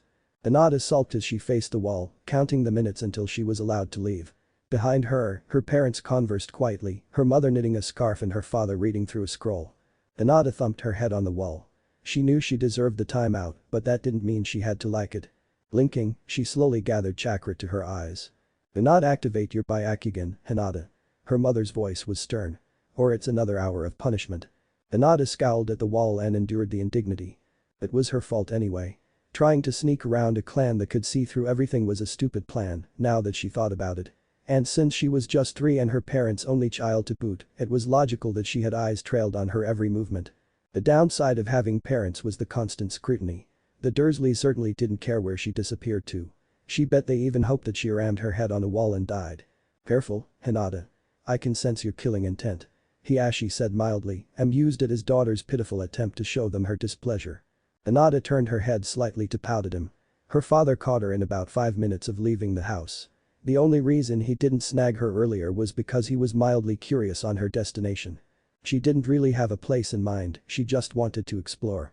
"I don't even know where you found that bag of itching powder," her mother said in exasperation. "Right. And she may have wanted to prank an elder or two. They deserved it anyway, especially that old hag Misaki. Who was she to reprimand her mother on how to raise her? And Hinata might have gotten away with it too if it weren't for her meddling father." She sighed. "Oh well. Her marauder years had to wait until she grew older. In the meantime, she'll try to get sneakier so she won't get another round of timeout." The flurry of strikes echoed through the training ground as the Hyuga clan head oversaw his daughter's training, his Byakugan activated to spot inconsistencies. Hinata directed her assaults at the dummy's vital areas, putting as much force as her palms and fists could manage. Hiashi nodded in approval at the way his daughter was close to perfecting her basic kata exercises. Her execution was slightly sloppy, as expected in a child, but her speed and consistency made up for it. "Hinata. Widen your stance," Hiashi said, standing behind his daughter and sweeping a leg lightly underneath her feet. She went down with a pained yelp. "Stand narrowly and you destabilize your legs and shoulders. Break the habit of pushing your feet together or else you will not be able to progress." Hinata nodded, feeling the sweat dotting her brows. She stood up and assumed her stance again, ignoring her sore knees and widening the distance between her feet. This was the norm for her every morning. Her father trained her himself, and Hinata admitted that it felt rewarding to pace and train her body this way, despite the numerous bruises that bloomed all over her limbs every week. Her stamina was abysmal, but training made her a little more resilient every passing day. And at least she didn't feel like a giant walking wound anymore like she did when she first started. It now felt good to run and stretch her bones and feel the ache in her muscles. She felt alive. It was exhilarating. Her tiny body flowed easily. Switching from stance to stance was automatic for her limbs, like they instinctively knew when to tense and unwind. She could feel adrenaline course through her veins, making everything sharper, easier. She moved and danced and weaved around the training ground, urging her muscles to go faster. As Harry, she never really got to be formally trained in fighting. Her usual strategy during fights with Voldemort was hit everything you can with magic and run. If you can't, none of the so-called adult wizards around them ever realized that, oh, we're sending teenagers to kill a fully fledged Dark Lord, so we should train them, you know. Dumbledore had been too concerned about preserving what was left of her childhood, which was a completely hopeless pursuit considering. Even Moody, who was the most brutal Auror during his time, didn't even pause to think that they needed more constant vigilance. Sure, she had been brilliant at defense against the dark arts. But that was more out of sheer magical power than mastery. She didn't have the experience or the formal combat training to properly say that she could fight in a physical match. During her wandering days after the Wizarding War, she never got near formal combat training either. Oh, she ran and stretched and hit things that were out to kill her, and her reflexes had been excellent, but she never pushed her body to the limits. She relied too much on her magic to get her out of tight spots. Wizards were generally lazy, and Harry had been no exception. It was hard not to be if magic did all the work for you. The quick Expelliarmus and an apparition usually got her out of most stitches. And let's not forget all those times I had to pull you out of a situation where your magic was sealed and you had to cry for mummy. Thank me, mistress. I need praise. Anada's kick faltered and she stubbed her toe on the wooden dummy. Fuck. Thank Merlin she didn't say it out loud. But she lost her momentum and gritted her teeth, fully aware of her father frowning in the background. Language, young lady. Death mocked in her mind. Those words are not befitting of a girl your station. Anada bit her tongue and thought cheerfully. Fuck. You. And stop reading my mind. But mistress, I am in your mind. It's very hard not to. Death pointed out. And I still haven't gotten my thanks for saving you thousands of times. Merlin, it's one of those days, then.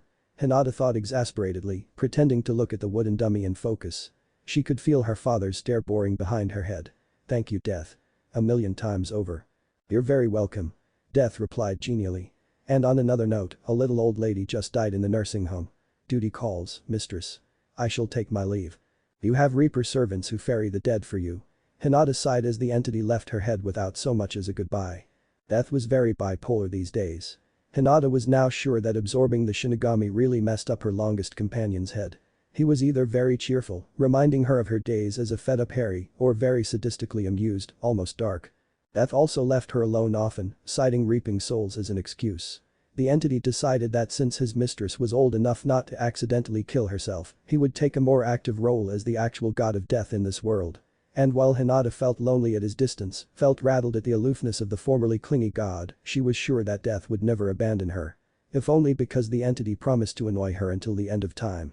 They still had their mind link, and Hinata was content to have that comfort. Their relationship was strange, but it worked. The sound of snapping fingers jolted her from her thoughts.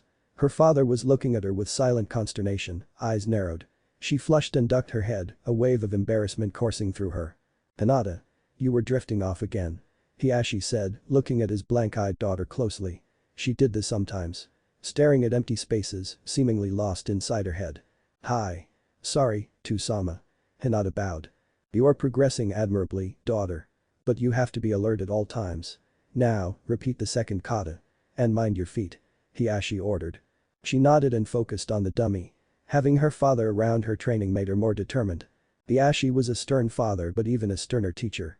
He demanded progress and perfection and adapted a straightforward, no-nonsense attitude the moment he opened his mouth to teach her. But despite his almost cold demeanor during her training, he was surprisingly gentle with her regimen, making sure that she completely understood the basics before letting her execute it. Her father's rare approving smiles almost made up for the fact that they were constantly watched. Hinata glanced at a boulder a few meters away, where she was sure one of her clansmen was snooping around. She huffed and tried to ignore the interloper. Behind her, Hiashi quirked his mouth at the scowl on his daughter's face. Censor indeed. Even without the Byakugan, Hinata could sense people.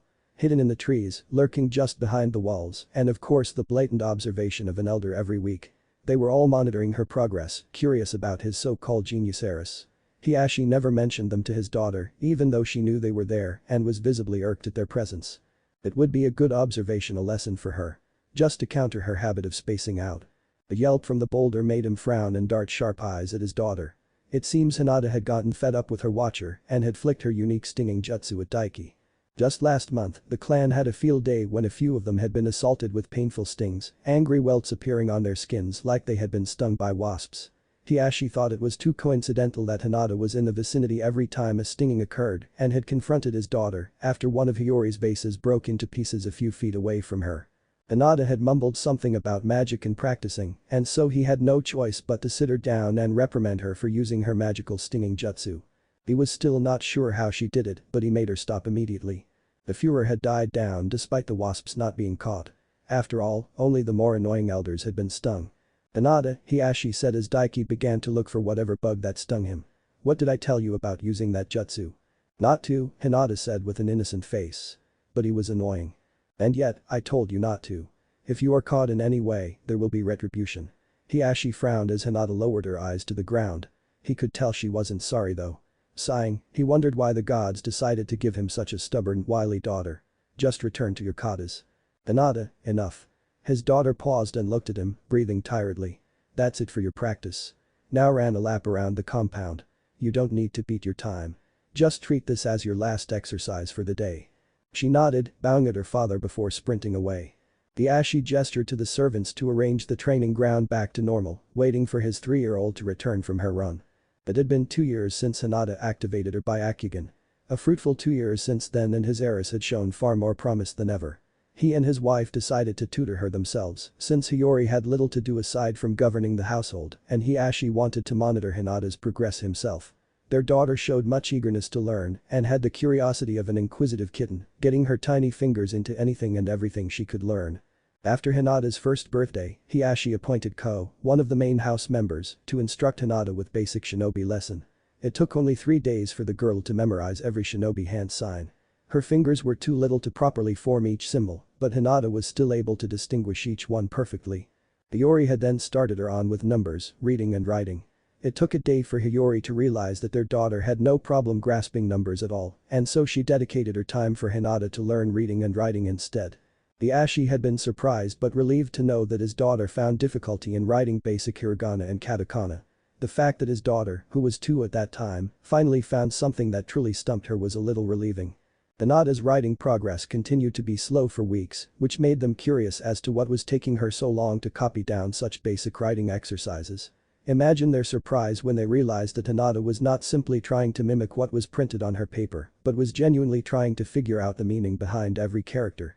Iori had apparently given their daughter a children's writing manual and had assumed that the 2-year-old would just copy it down to familiarize herself with writing. They didn't expect her to actually learn the context, meaning and pronunciation of the words without any help from them. She had taken one look at a problem and decided to solve it the other way around.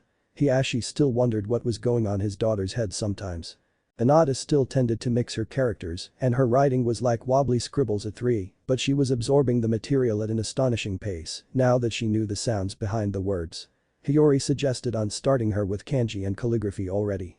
Hiashi sighed, staring at the battered wooden dummy his daughter had been hitting.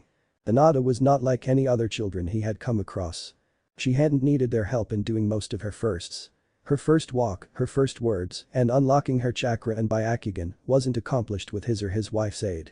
According to Fugaku's subtle bragging, his eldest son had been the same, and Uchiha Itachi was even a little more advanced than Hinata had been supposedly.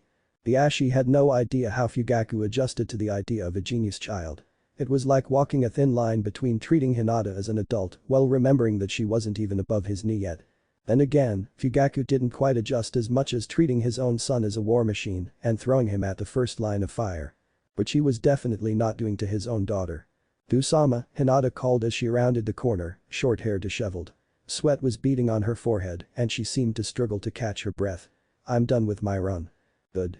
Hiashi nodded. "Go have breakfast with your mother. I will join you momentarily after speaking to your grandfather." He watched as his daughter nodded respectfully and made her way inside the compound, his chest stirring with nostalgic sadness.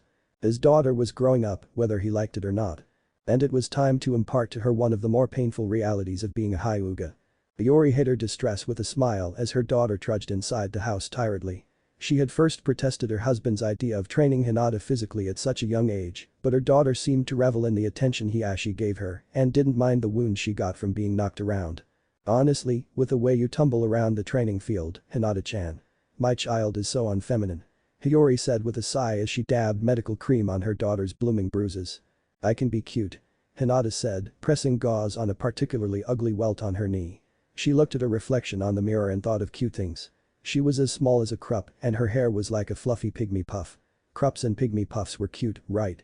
"Not with the way you roll around in the ground, you won't," Hiyori said, dabbing alcohol at a slightly bleeding scratch on her arm. Time lapsed into comfortable silence. Then Hinata looked at her mother tentatively. "May I see Naruto-kun today?" she asked. Then she hissed when her mother pressed the alcohol swab hard on her open wound. "Ask your father, Hinata," her mother said lightly, throwing the bloodied cotton swab away. "Oh. Alright. Although you may want to cut your playtime short today," Hiyori said as she began to collect the medical supplies. She did not meet her daughter's eyes. "The clan will undergo a ceremony this afternoon. You are required to attend. Your father shall explain." The reincarnated girl nodded as her mother left, resigned at her hasty departure. Her mother did not like Naruto much. But at least Hinata got to check up on the little blonde sunshine once a week, regardless of her mother's feelings on the matter. A few days after she and Ko first met Naruto, Hinata felt a large unknown chakra signature enter the Hyuga compound. She was later informed that the Hokage had visited her grandfather for some reason. From her father's words, Hinata deduced that the two old men were war buddies. She was surprised when her grandfather called for her the next day, informing her that she was allowed to see her new friend, so as long as they remained supervised and isolated in one of the rooms inside Hokage Tower. Hinata found the arrangement peculiar, but she had been too distracted with meeting up with a happy Naruto to think it through. At first, she didn't think that there was a connection between her meeting with Naruto and the Hokage's visit. But when Naruto began to talk about his Hokage Jiji, Hinata deduced that it was too much of a coincidence that the Hokage would visit her family right after she befriended Naruto. It was also strange that an orphan such as Naruto could call the most powerful figure in the village such a casual term as Jiji, and judging from the stories he told her, the little blonde was quite close to the Hokage. Close enough to allow them the use of a room inside Hokage Tower to play in. She concluded that it was the Hokage who arranged for Naruto to meet up and play with her. The why remained unsolved. There was something weird going on. "I hate meddling old men," Hinata muttered, getting up from the tatami mat. "My whole life was an old man's joke." It left a bad taste in her mouth. An orphan hated by his people for some reason and was under the banner of a powerful old man.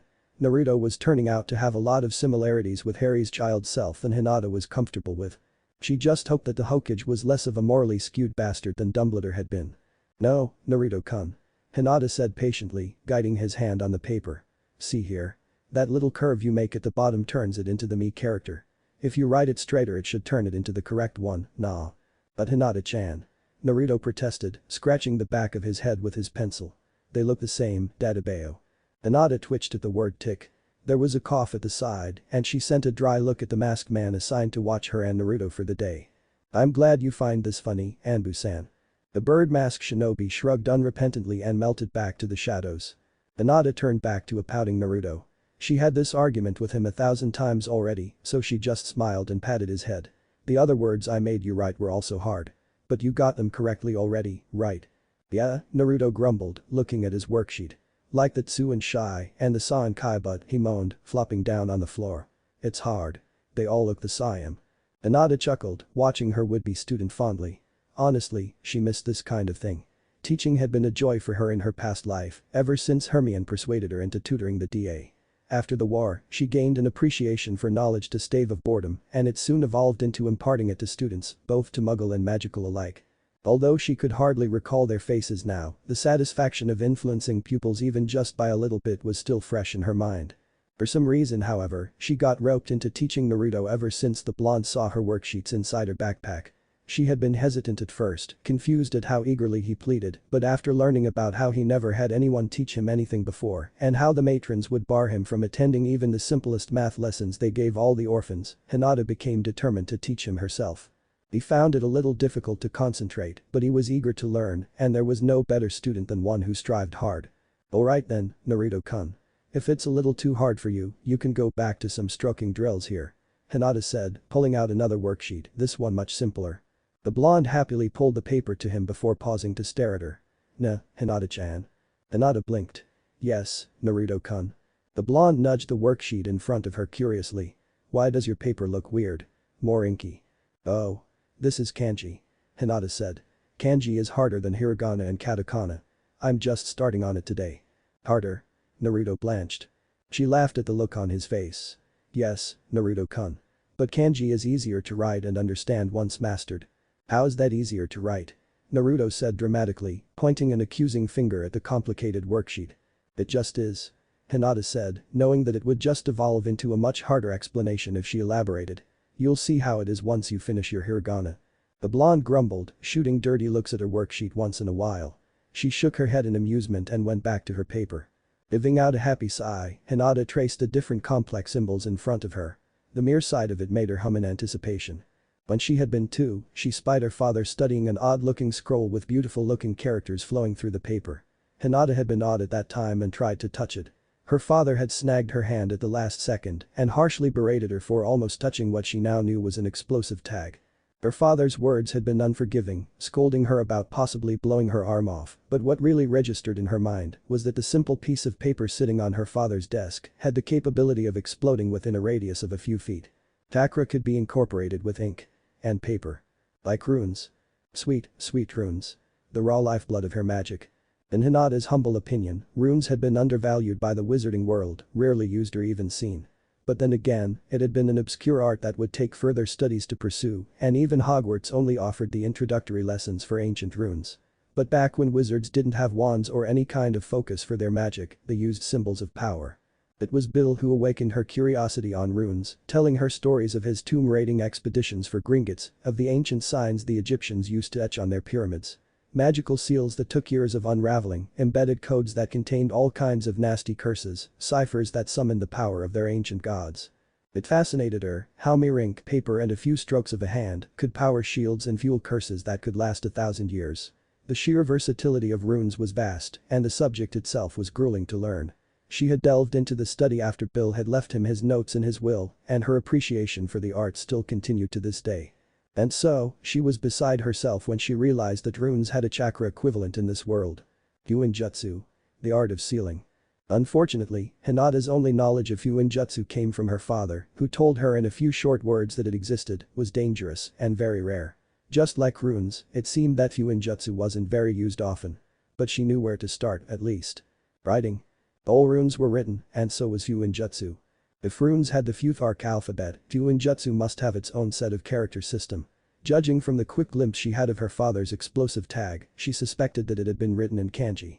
And so she decided to focus on familiarizing herself with the Japanese language, hoping that it would pay off once she was old enough to study Fuinjutsu. But speaking a language and writing it down were two very different things. Speaking Japanese was simple once learned, but writing was a whole other game. Kanji had more than 2,000 different characters to memorize, and that was where Hinata's troubles began. It was difficult to master katakana and hiragana already, and kanji was the most complex of the three. It was even made more difficult with the fact that even the tiniest stroke of her writing could make a big difference in the meaning of a character. Hinata's fingers continuously ached from all the writing she did. Worse, her chicken scratch of a penmanship still followed her into this life. But if she ever wanted to learn Fuijutsu like she learned runes, Hinata was going to rub her hand raw against paper and break her hand doing calligraphy if that was the last thing she did. Merlin, Futhark didn't give me this much trouble. Hinata muttered sourly, staring at her worksheet. Futhark gave me 24 letters and I was happy with 24. Kanji just had to give me 2,000. Done. Naruto burst out happily, waving his paper around and doing a little jig at his accomplishment. That was fast. Hinata smiled at the blonde, irritation forgotten for a moment. Let's see, Naruto-kun. Naruto shoved the paper to his friend eagerly, bright blue eyes expectant. Hinata was silent for a moment before she looked up from his worksheet and beamed at him. Very good, Naruto-kun. She praised with a smile. Your handwriting is better than mine, you know. If you memorize the characters faster, your writing will get better than mine soon. Naruto said, rocking back and forth. It felt nice to know that he did good, but he didn't want Hinata-chan to feel bad for doing better than her. But Hinata-chan's the best. I wouldn't learn it without you. But you're doing great. Your strokes are fluid and your characters are neat. Hinata said, bunking his head lightly. You did good, Naruto-kun. Better than I did when I first started. Take credit when credit is due. Oh, what does that mean? Naruto said slowly, cheeks puffing. It means, when someone praises you for doing a good job on something you worked hard on, you should feel proud of yourself. She said. She drew a star on top of his paper, putting a smiley face on it. Here you go, Naruto-kun. Full marks again. Yada. Naruto cheered, bouncing around her. Awesome. Hinata-chan, I want to show this to Jiji.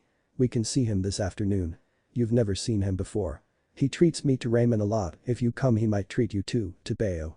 Hinata blinked, glancing at Ko as he appeared by the door. It was time for her to go, apparently. I can't, Naruto-kun. I'm sorry. My parents and I have something to do this afternoon. For the clan. Oh. Naruto wilted visibly. Then he brightened. But I can still show this to Jiji, right? Of course. Hinata said, ruffling his hair and handing him a rice cracker. And you can tell me all about what he thinks about it afterwards. Naruto hugged her fleetingly, jamming the rice cracker in his mouth as he bounced outside the room. The masked shinobi followed after the cheerful blonde, bowing at Hinata and Ko before leaving. Hinata-sama. Ko tapped her shoulder. It is time for us to leave. Your parents want you in the compound within an hour. Yes. Of course. Hinata said absently.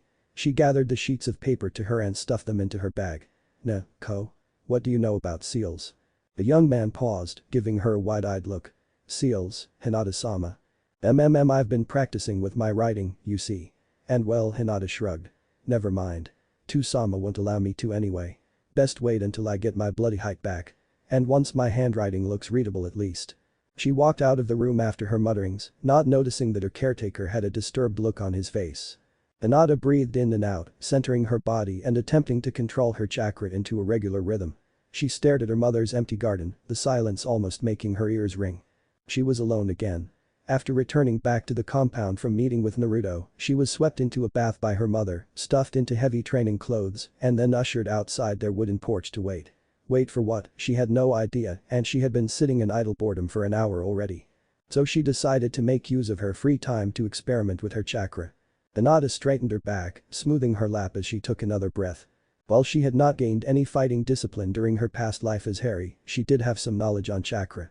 Both Mahadakoro and Yugadu had offered teachings on metaphysical energies, encouraging students to broaden their horizons and not to limit themselves to magic only.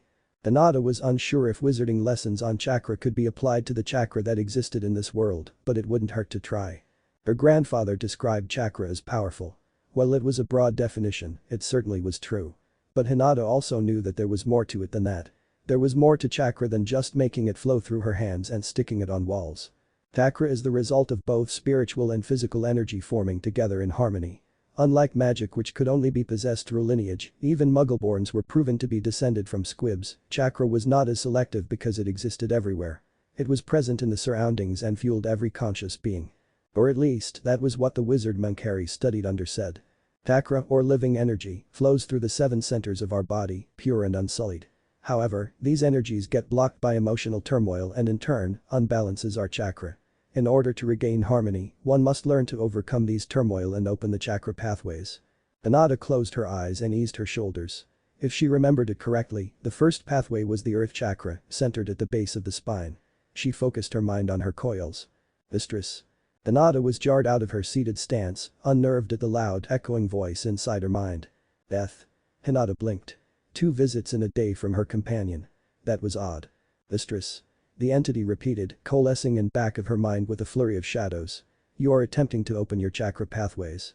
Hinata blinked in confusion, pale eyes glassy. Yes. I remember my lessons on chakra by Guru Pathak, I think was his name. I just thought of trying. Do not awaken your pathways, mistress. Death intoned, a whisper of warning in his voice. The process you are attempting is dangerous and irreversible. Without supervision you will inflict permanent damage on your body and coils. Hinata stiffened, a thrill of caution flickering through her spine. Oh.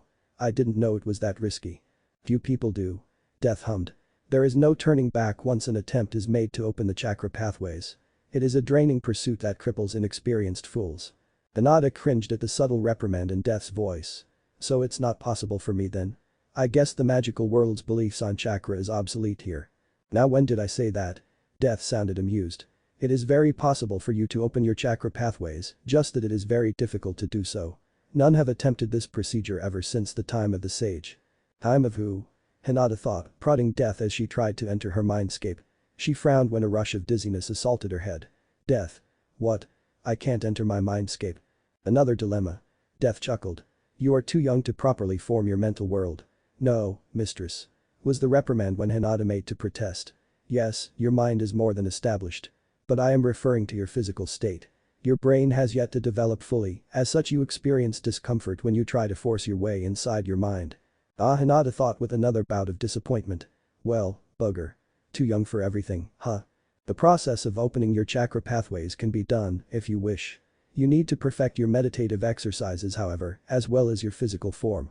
And since the process is risky, a mentor is required when undergoing the process. Mentor?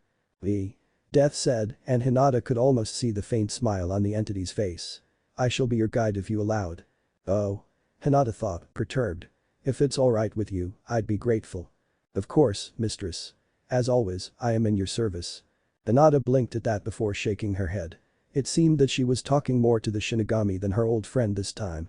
She felt Death's presence leave her mind and sighed, chastising herself for delving into unknown chakra procedures without proper knowledge.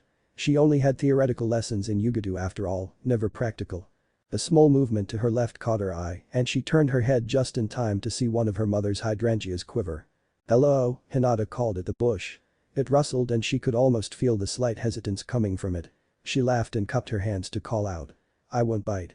That seemed to convince the intruder of her sincerity and the bush rustled again, revealing the head of a child. Long brown hair, classic Hyuga eyes, and adorable cheeks that Hinata was itching to pinch. Probably a little older than her. There was just one thing that confused her. Boy or girl? The kid was strikingly pretty, possessing the classical highborn features of their clan. Unfortunately, those delicate cheekbones and long lashes made it difficult for Hinata to deduce the child's gender. The unknown Hyuga child got off the bush and tried to brush leaves off her brown hakama, ears red. My apologies. I didn't mean to intrude. Ah. Goku a boy then. A very pretty boy, though.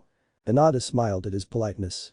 Even the little kids in her clan were not exempt from the Hyuga stoicism it seems. It's alright. What were you doing, hiding in the bush? I wanted to see the flowers. The boy said with a timid smile on his face.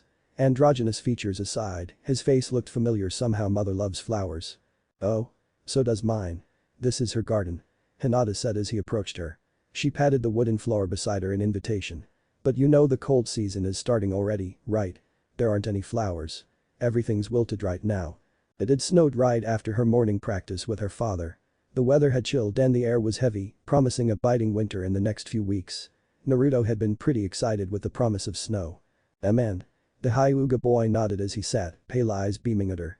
I had a snowball fight with Tusen this morning. I hit him twice. That sounds like fun. Hinata said, lips twitching as she tried to imagine her own dignified father flinging snowballs at her. My name is Hinata, by the way. What's yours? The brown-haired boy looked at her shyly. It's Niji. A voice intoned and Hinata turned to see her father standing behind them. Only it wasn't exactly him. Her father never wore a forehead protector on his head, so that could only mean Uncle Hisashi. Hinata said, surprised. And a little delighted. She hadn't seen her uncle since her first clan meeting as a baby. She stood up and bowed at his direction. Hello.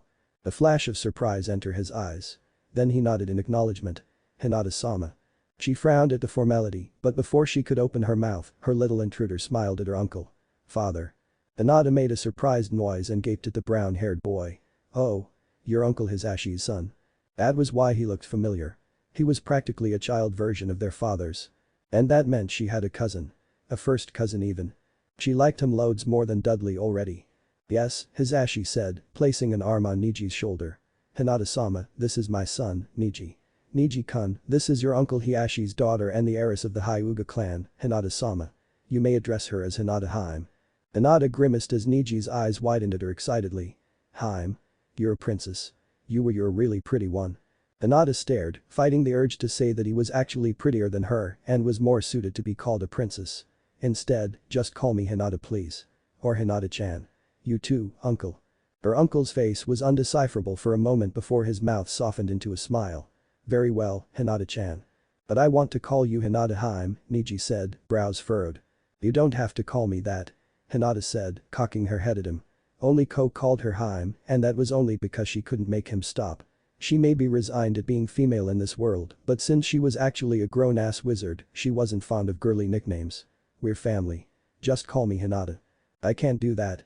Her cousin said, frowning and looking so very much like a stern, mini version of their fathers. The reincarnated girl sighed, knowing that her family was big on honorifics. Just like how purebloods just love to tack on the title lord or lady at anyone with a pedigree and a mountain of gold. But you're my cousin. We don't need to be formal. But Niji frowned, glancing at his silent father before turning back to her. Hime. How old are you? Don't call me Hime. Just Hinata. She said again exasperatedly. Hi not ah. And I'm 3. Niji smiled and nodded. Great. I'm 4, so I'm older. Since we're cousins, you can call me Nai-san. Alright. Hinata blinked, perturbed at the sudden change in topic. But why not? Even a 100-year-old bloke needed siblings. And he was offering, so Niji Nai then. Good. Niji said. He looked pleased. But I still want to call you Hime. Hime. She grumbled in despair, shooting a dirty look at her amused-looking uncle. Hinata bowed at her newly found cousin, mouth set in a flat frown as they stood facing each other. Earlier, as she was talking to her cousin Niji and her uncle Hisashi, an attendant had appeared and requested her presence inside their clan's largest dojo. Her uncle's eyes immediately fell flat at the attendant's words, and he had quickly left with Niji who barely had time to wave goodbye at her. Now she knew why he left in such a haste. The moment she entered the dojo doors, she was informed that she would be fighting her cousin Niji in a taijutsu match. Her father, uncle, and elders would be their silent spectators. It was obvious that they were expecting something, their stares blank as they sat in strategic positions around the room for better viewing. It was with trepidation that Hinata assumed her stance against her cousin. There was a bitter taste in her tongue as she began to roam Niji's form for weaknesses to exploit. He was family. Her cousin. It felt wrong to attack him just for the sake of gauging their strengths. Wrong and unfair. Vaguely, she remembered something Sirius had told her so very long ago. How the Black family had a similar tradition of pitting their children against each other in a sort of hierarchy. It was one of the reasons, Sirius had said, why he hated Bellatrix the most out of all his insane relatives. The Lestrange had a sadistic streak even as a child and had no qualms about using lethal hexes and curses against her cousins and sisters. Worse, Bellatrix had an advantage of being both older and having an affinity with dark magic and took great pleasure in prolonging her matches to inflict more pain. And instead of stopping her from harming Sirius and the others during duels, the older Blacks encouraged, even praised Bellatrix for her prowess. Hinata frowned. Fighting though they were, she would never attack Niji with the intention of doing permanent damage like Bellatrix. She would end this quickly. If Niji was clearly stronger, she would accept her loss gracefully and with haste. if she was stronger on the other hand. Niji gave Hinata an encouraging smile, small enough to go unnoticed by the stoic elders. She tried to return it, but it came out more of a grimace than anything else. Hajim. The cry signified the start of the match, and Hinata wasted no time attacking, trading blows and parrying sharp jabs from her cousin. In the short span of 5 seconds, she realized that Niji was good, very good. His form was excellent, the strength of his strikes were hard enough to leave bruises on her skin, and for a 4-year-old, his movements were as fluid as a grown man. But as they continued to fight, it became clear to her that there were 2 reasons why he couldn't demolish her outright in this match. 1. Niji's movements mirrored that of her father's whenever they sparred. As she ducked another palm strike and tried to sweep Niji's legs underneath him, Hinata concluded that her cousin was using the Hyuga intermediate katas. And it was too predictable for her. She may not have been allowed by her father to use the intermediate set of katas yet, but she was familiar with it. And for someone who had an adult's mind, it was fairly easy to gauge her memories to compare it to her father's moves and calculate which fist Niji would use to strike, which elbow he'd move to parry, what angle his feet were going to move next. The Hyuga katas were sadly predictable to a critical eye. But it was a given, seeing as they were only the precursor for their greater fighting style, the gentle fist. The second problem was Niji's speed. Her cousin's movements were significantly slower than she was used to. Her father did not use his full speed whenever they sparred, but it was fast enough for Hinata to stress out her full senses in order to keep up. As such, Niji's movements almost looked sluggish to her, and Hinata knew that to a regular child, it was anything but. Unfortunately for her cousin, speed was her specialty. And young though she was, Hinata still retained the sharp senses she had from her previous life, the same senses that gave her good environmental awareness and an eye for subtle gestures, senses that saved her life in a pinch several times. Add in her speed to that, and it was very hard for her to miss anything. She had not been the youngest seeker in 100 years for no reason. Hinata-sama's responsiveness is commendable. Hyuga Misaki, sister to Takahiro and aunt to the twin clan heads, said in a low tone. The others turned to her and she continued, she anticipates the attacks and reacts accordingly. Several spectators murmured in agreement as they watched the children spar. It was obvious to a trained eye that despite her younger age and smaller body, Hinata had enough skill to keep up with her cousin and deliver considerable damage as well. Bidding for the heiress of the main house. Another elder said, his voice loud enough to carry over the din. And as heir of the branch house. The former clan head intoned, his snow-white head turning to the elder. Both my grandchildren embody the strength of the Hyuga, doesn't everyone agree? Everyone was quick to murmur their praises and platitudes, an awkward silence ensuing afterwards. The reprimand was clear in Takahiro's voice, and nobody wanted to displease the former clan head. Niji is very skilled. Hiashi complimented, turning to his Ashi with a slight smile. I remember when we were children. Niji lives for Hinata-sama's sake. His Ashi interrupted, not looking away from their sparring children. His life's duty is to protect the future clan head. His statement was punctuated with a firm thud and a yelp, and Hiashi turned his head just in time to see his daughter pin his nephew to the tatami mat, sweat beading on her forehead. She had twisted his arm, jabbing the pressure point on his line of flexion with 3 fingers as she pressed her tiny foot on Niji's stomach. Hiashi grimaced. It was somewhat symbolic, an ominous one, to see his daughter defeat his brother's son like this. He wondered from the anguished look on his twin's face to the triumphant smirks of the elders if his family had accepted the outcome of the children's fight as the future they were settling with. The Hyuga ceremony began at 3 in the afternoon, with the clouds heavy and dark with the promise of cold winds. Despite this, not a twitch of complaint was made as every member of the Hyuga clan stood on the heart of the grounds and listened to their elders' proceedings. The little mistress of death stood with her mother and father at the very head of their gathered family, face blank, but mentally reminding herself that the warming charm would definitely be the first spell she would learn properly once she got her magic reserves up, if only to avoid the biting weather next time. She shook her head and glanced at the side. Her cousin Niji was with his father, tiny face serious as he stared at the talking elder. She caught his eye and he smiled faintly, waving a hand at her. Hinata waved back. To uphold the philosophies of the Hyuga.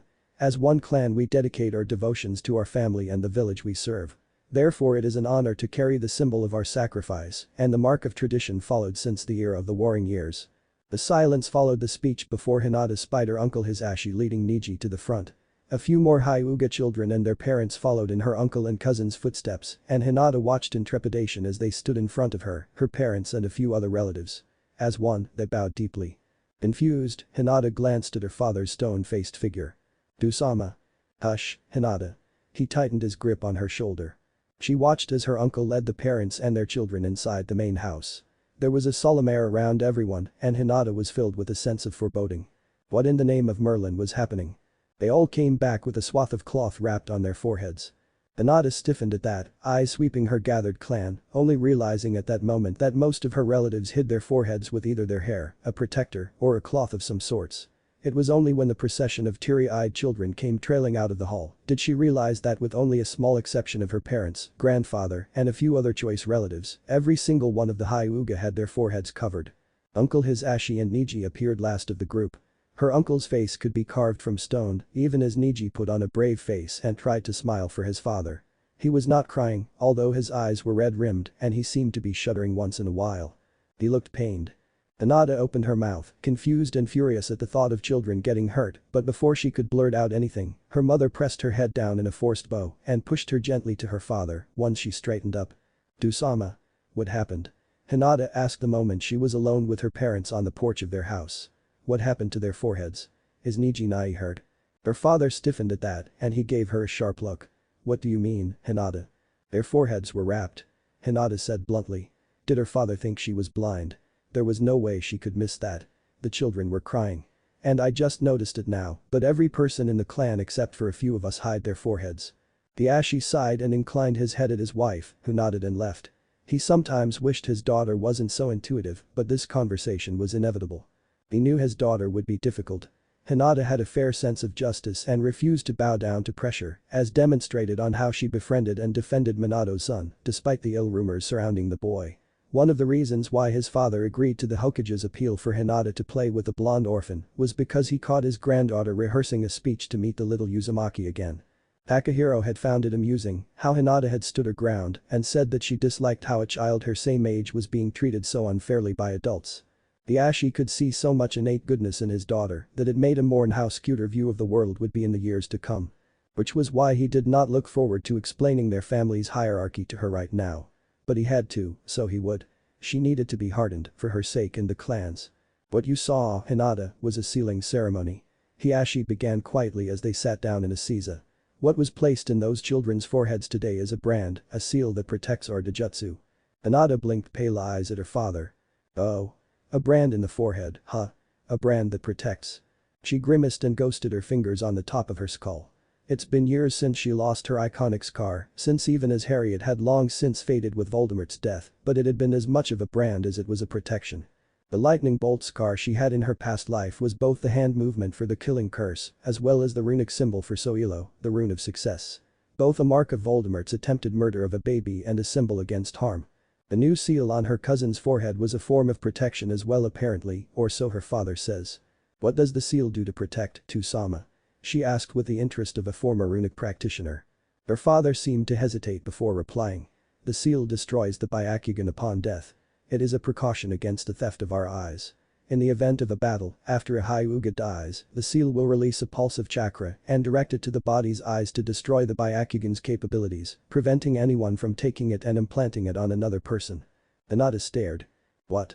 How was that any kind of protection for the person?" It just sounded like an assurance against grave robbing, like one of those Egyptian seals Bill always complained about dismantling whenever Gringotts raided a tomb for ancient treasure. But then, the Byakugan was a treasure, at least to her clan. In this world, eyes could apparently be transplanted so easily from one person to another. Hinata had been astonished when she heard, considering that even the magical world, where wizards could regrow bones from nothing, could not replace a whole eye. It could be healed or restored using potions or spells, but transplanting the whole eyeball from one person to another. No healer or Mediwizard could claim to do that. Compatibility aside, the eye's optic nerve was too delicate, too connected to the brain to be reattached to another person. But this world could. Or at least, Shinobi could. It had something to do with chakra compatibility and medical ninjutsu, bypassing the body's normal limitations. Hinata's information about it was limited though, as her mother's technical jargons went over her head and she wasn't really paying attention. She did grow up with horror stories from almost every old person in her clan, stressing how important her eyes were, how they could be stolen by people if she wasn't careful. The Byakugan was considered a rarity by all. Of course they'd have a precaution to make sure it didn't end up in wrong hands. "Oh." Hinata said, unable to think of anything else to say. It didn't exactly provide any safety for her family members, but the brand still made sense in a depressing kind of way. She chewed on tongue. "When will I get it, then?" "Pardon?" "The seal." Hinata said patiently. When will I get the seal on my forehead, Tusama? Hiashi studied his daughter carefully. You are not getting the seal, Hinata. She scrunched her brows in confusion. Why not, Tusama? If every Hyuga gets it, then why shouldn't I? In fact, why doesn't everyone have it? You and Mama don't have it. Takahiro Oji doesn't have it. Ko doesn't have it either. Hiashi sighed at Hinata's probing. This was the part he dreaded. You understand my role in our clan, don't you? Yes. She nodded, confused at the diverted topic. Tusama is the clan leader, the head of the family. That is true. However, there are some aspects of our clan that you are unaware of. Hiashi said, trying to keep it as simple as possible for her to understand. You may not have noticed it, daughter, but our clan has two divisions. The main family and the branch family. The main family lead the clan. I, along with you, your mother and grandfather, are all a part of the main family. The members of the branch family on the other hand, such as your uncle and cousin Niji, dedicate their efforts into attending to the main family and protecting the clan's secrets. That sounded like servitude, Hinata thought wildly. Suddenly, the deferential way her relatives acted around her now made sense. But what did it have to do with the seal? The brand on your cousin's forehead, her father continued in a tired voice. The brand on your uncle and most of our clan members is indicative of their status as a branch member of our family. What does the seal do, Tusama? She insisted, feeling a pool of dread settle on her stomach. It does something. If it just destroys the Byakugan, we would all have it, branch family symbol or no. Yes. That is true enough. Her father looked at her directly, eyes hard. The seal can be triggered in two ways, Hinata. Dying, and through manual activation by one of the main family members. Death is the natural trigger. Once the seal senses no brain activity, it will activate and destroy the Byakugan. If a member of the main family activates it, however, the seal sends a large amount of pain through their brain instead, giving us control on the foreign chakra output. Hiashi sighed grimly. The seal allows us control over the branch family, daughter. That is what it does. Hinata stared at her father, speechless in horror, a thrill of cold crawling up her spine. Her mind replayed the image of her family's concealed foreheads, all of them hiding their brands of servitude. Your cousin and most of the children who received their seals today should have gotten it during your third birthday. Hiashi continued.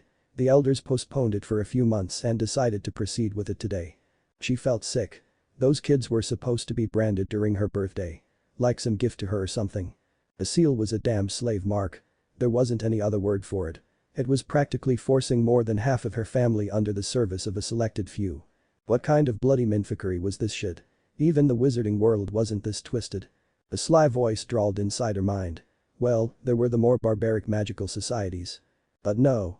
People were not house elves. At least house elves liked serving since it was their way of life. But to forcibly indenture your own family? That she sucked in a breath, trying to keep her outrage in control. Tusama. You can't possibly, everything about it sounds cruel. I knew you'd see it that way. Her father said. But it isn't that simple, Hinata. It has been tradition for hundreds of years and most of the branch family now see it as their duty to serve the main family, just as their parents did before them. They would see it as an insult to their ancestors if they neglect this burden. But it's wrong. She insisted angrily, twisting her kimono in frustration. Dimly, she realized that this was how Hermione must have felt when she started SPEW. Hermione had stopped campaigning to have the house elves freed once she realized that it would literally kill the elves out of distress, but Hinata now realized how it looked like from Hermione's point of view at the beginning. Living, breathing beings following every order given to them without a choice, pain is a punishment for disobedience. But it's been tradition for years. In a way, you may see it as something wrong. Hiashi told his fuming daughter. He drew her to his side and stroked her hair. But wrong as it is here anyway. And do not think that we are monsters, Hinata. We do not abuse our family. Just as the branch family protect us, the main family do their duty by leading the clan as much as we can to repay their service. Hinata clenched her fists and ducked her head. Her father made it sound like everything was alright with a system like this, but she knew it wasn't. Not in the least. The fact that the seal existed created a distinction. Made the branch family believe that they were of lower status despite being of one blood. And in a system like this, she knew that there were branch members who were unhappy with their life, just as there were members of the main family who abused their authority. Why else would a seal be needed to keep them in line? It was like the Wizarding War all over again, Muggleborns and so-called blood traders being tagged and registered by the Ministry as second-class citizens. And they couldn't even retaliate because the Ministry had their magical signature and would go after their family if they disobeyed. She wanted to grab the nearest branch member and tear the accursed seal apart if she could. Instead, she gritted her teeth and allowed her father to draw her nearer in comfort. Why is Uncle Hisashi a branch member then? Hinata blurted out. He's your brother. He and Niji Nai should be part of the main family. The hand that was stroking her hair stilled. Her father lowered his eyes at her and Hinata felt discomfited at the emotion in his face. I was born just a few minutes earlier than your uncle. During our birth, the previous head of the branch family had just passed away. Rather than let your uncle stay as a member of the main family, it was decided by the elders to let him lead the branch family as a sign of goodwill. Goodwill? Hinata bit out angrily. What, people was some sort of commodity to be passed on now. But it makes sense, don't you see? Politically, it makes sense. Hinata was getting fed up with her mind contradicting her. Hinata. Her father said, the lines on his face made more prominent at his frown. It was a mutual decision from both the main and branch families. They believed it was safer for your uncle to lead the branch family rather than stay under my shadow and pose a risk to the inheritance of clan leadership. Your uncle leads the branch family proudly, regardless. Hinata directed disbelieving eyes at him and Hiashi smiled slightly at the defiance in her face. I see you feel strongly about this. Your uncle and I were the same, you know. As children, we dreamed of changing the ways of our clan. But it is not that easy to get rid of centuries of tradition and sacrifice. Our family's division had been ingrained in everyone's minds that it would take great effort to even make them consider anything else. Hiashi patted his daughter's head gently. She was such a stubborn little thing. You're young still, Hinata.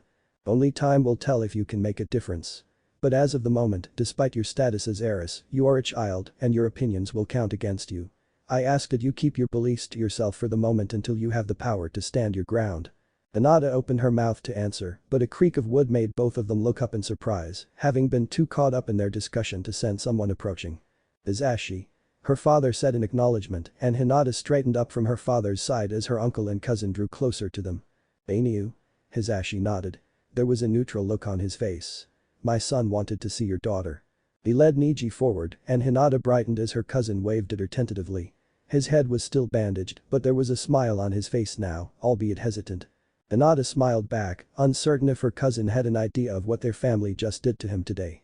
Practically caging him and his future. Hinata, lead Niji-kun inside the house, will you? Hi, Tusama. Hinata said, taking her cousin's hand and pulling him inside the house. She shot her father a questioning look and Hiashi returned it with a nod, signifying the continuation of their discussion for later. That left the two brothers outside. Two clan heads in all intents and purposes, but with one leading and the other serving. Hiashi leveled a calm look at his twin. Hisashi. Sit with me. It seems we have some things to discuss. Hinata led Niji to the opposite side of their house, near her mother's gardens where they first met just a few hours ago. The whole house was quiet and there was a general air of solemnity around the place. She sighed, glancing at Niji, specifically his concealed forehead. It was daunting how many things could happen in the span of a few hours, especially. Hiashi-sama told you, didn't he? Niji piped up as he followed her dutifully. Hinata faltered, darting her attention away from his forehead as she met his eyes with a somber look. So he knew what their family did to him. She wondered if he hated her. She wouldn't blame him if he did. Niji correctly guessed her expression and shook his head with a small smile on his face. Don't worry, Hinata-hime. I don't mind. Father told me that it is my duty to protect you. There was a pleased flush to his face as he tightened his grip on her hand. Hinata stared at him. Uncle Hisashi said that. Niji nodded, smiling. I'm going to be your defender. If anyone's mean to you, you come to me, alright. I'll fight them. Hinata stared at him for a few more moments before she felt the urge to hit her head on the nearest unyielding surface. You don't have to do that, Niji Nai. She tried to say instead. No, I want to. Niji said, shaking his head. His face was earnest, boyishly eager. You're the future clan head. Father says it's a great honor for me to protect you. And I like being around you, Hinata-hime. You're very nice. And strong too. Hinata smiled at him weakly, tugging Niji into the kitchen as she tried to collect her thoughts, the soft patter of their feet against the floor echoing through the dimly lit hallway. Hinata sighed in the silence. Their fathers did not just pull a Lucius Malfoy at them. The image of Draco standing smugly with his two burly henchmen flashed in her mind. She remembered how Crabbe and Goyle had always been willing to beat up anyone who earned Draco's displeasure, and while it was a disservice to compare those two squat boys to her innocently smiling cousin, their supposed roles made it hard for her not to see the similarity, especially in light of what Niji just told her a moment ago. If anyone's mean to you, you come to me, alright. I'll fight them. Crabbe and Goyle's purpose in life had been simple. Serve the Malfoy family. Draco had mentioned, way later in life, that Crabbe and Goyle shadowing him was a contract between their fathers. They were Draco's personal guards in a sense, and had Draco's little sister lived, the child Narcissa had miscarried, she would have had her own minions in the form of Hestia and Flora, Amicus Caro's twins. Despite her dislike of them, she always held a sense of empathy for Crabbe and Goyle, not only because they had to pander to the likes of Malfoy, but also because it seemed like they only moved to Draco's tune, never having the chance to make their own opinions. It was hard and painful to watch two human beings delegated to the task of following a spoiled brat around like guard dogs. Hinata had lived being a servant before.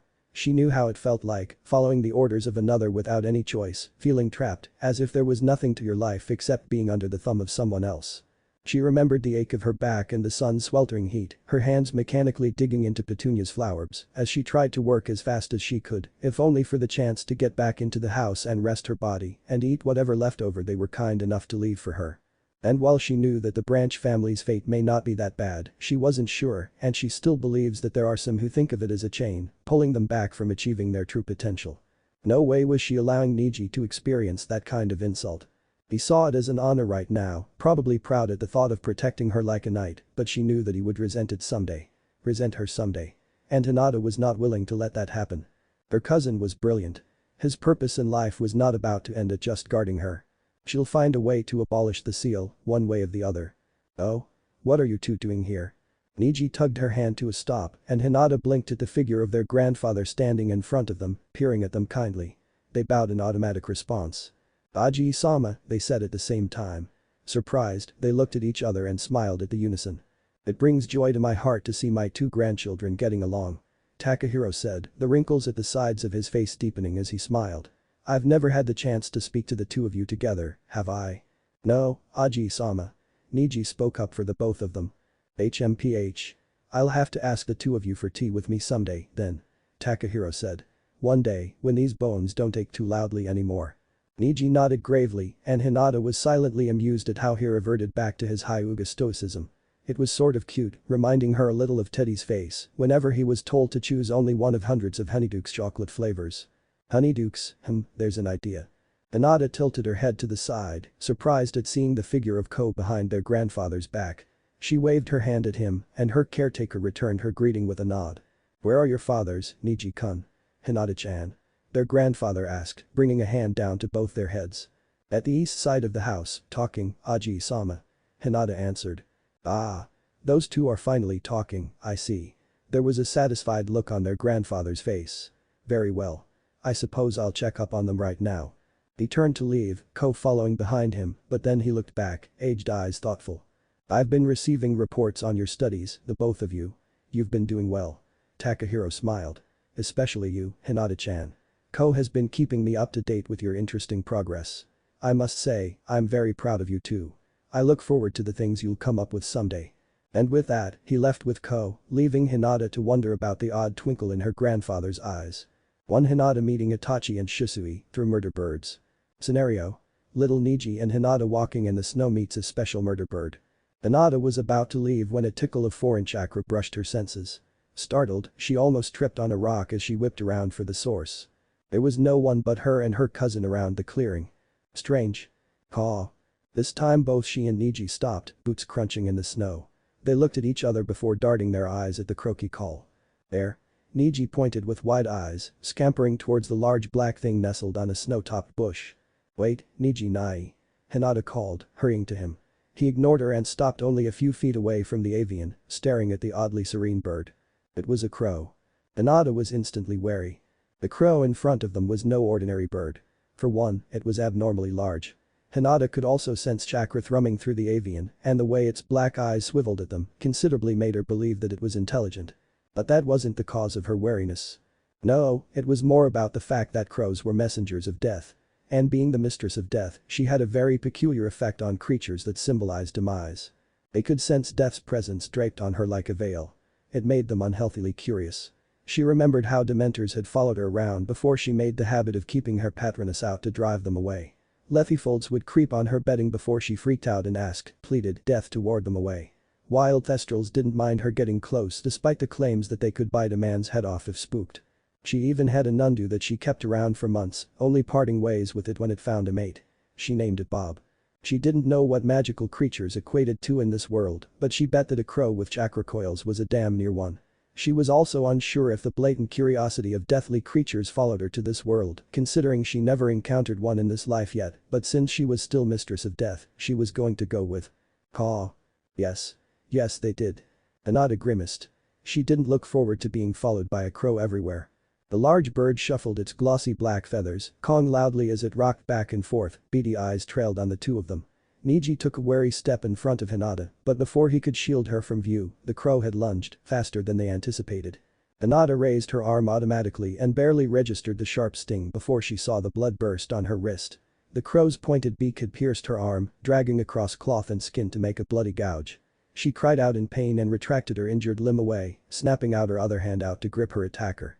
The crow drew back with surprising speed, blood splattering into the snowy ground. Hinata. Niji cried, furiously pushing the flapping bird away. It's fine. I'm fine, Niji Nai. Hinata hissed, clamping a hand down on the surprisingly deep cut that the crow made. Blood was flowing freely on her arm now, a stark red contrast against the pale of her skin. You're hurt. She tried to smile at him. It stings, but I'm fine. We have to heal it. Niji said, pale eyes naked with worry. Auntie Yori will know how. Alright. Hinata said, allowing him to lead her away. The cut was now throbbing with acute pain. It actually felt like a knife wound. Her cousin shot the bird a dirty look. The crow had settled on top of a tree, its unnerving eyes still trailed on them. Hinata could see its black beak stained with droplets of her blood, clicking open as the red liquid dripped to its feathers. She shook her head, a little relieved at being wrong. It seems that creatures of death were not drawn to her anymore.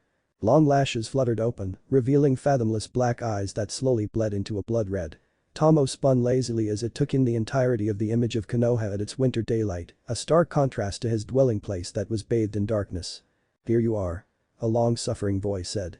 What the hell are you doing here, little cousin? It's fucking cold out. The clan meeting starts in 15. I don't want to get hazed by your parents again. Especially your father. I have lost Akira. It was said in a soft voice that barely carried over the din. Nevertheless, the ranting broke off immediately and a stunned silence ensued. Akira. Your summons. A slight pause. The fat one. I summon, there was a hint of offense in those words. Is not fat, Shisui. She tried to eat my fingers, Itachi. And she's bigger than your other crows. Shisui gave his cousin a leveled look. What do you mean by you've lost her? Itachi swiveled his eyes towards him, Sharingan glinting in the dark. I do not know where she is. I know of her well-being, but my other senses of her are impeded. See, this is why people think you're rude. Shisui said in exasperation, folding his arms. Words, Itachi. Please dumb it down for me. I don't understand it myself. Itachi replied. He got to his feet and frowned slightly, looking at the expanse of the village. My connection to Akira was muted. She is still under my command, but it seems I can no longer control her if she is not within my vision. What? Shisui said. That's impossible. Your crows feed off your chakra and you're saying you lost control over them? Not all of them. Itachi said. Just Akira. Oh, so just your demon bird that can turn into shadows, can alter her size, can use chakra, and is basically the leader of your merry band of murder. You know I told you to stop letting her roam free. Shisui said, rubbing his forehead. Is she still in the village? A slight nod from the Uchiha heir. Then he tilted his head thoughtfully, his face serene as he added, it's strange, though. It feels like I'm not her only summoner anymore. What? Shisui made a noise of shock. You mean someone literally stole your summons away? I hope not. Itachi mused softly, his eyes still bleeding the red of their Dojutsu. I do not take kindly to people taking what is mine, Shisui. Do Hinata find Shisui near death? Scenario. Hinata takes a stroll and finds a floating not dead body. Fuck her Potter luck. Anapneo, Hinata hissed, fingers trembling as she directed her magic through the elder wand, pressing the glowing tip at the boy's bruised throat. The black-haired boy convulsed, heaving as the spell forced his airway cleared, and he doubled up gasping as he spat out globs of blood mixed with mucus and river water. He slumped back into the ground with a whimpered groan, and Hinata scrambled forward, knowing he wasn't out of the woods yet. Right, healing spells, Hinata muttered in a frenzy, kneeling beside him. Turgio. Episki. Farilla. She wasn't sure if her spells would work. She didn't have proper control over her magic. But the Elder Wand followed her incantations seamlessly, drawing almost no magic from her. She didn't have time to wonder over that as she watched in relief when most of the dirt and blood from the boy was siphoned, his split lip knit back together, and a stream of bandages wove tightly around his ravaged legs. Thank fuck Merlin. Hinata swore out loud, shoulders slumping. She jabbed the Elder Wand here and there, healing scrapes and bruises. She did a diagnostic scan and winced at the amount of injuries the boy had: shattered bones, internal bleeding, at least 2 of his organs were severely damaged. And he was missing his eyes. Fuck Merlin and Circe and Morgana and whatever other magical pagan entity existed out there.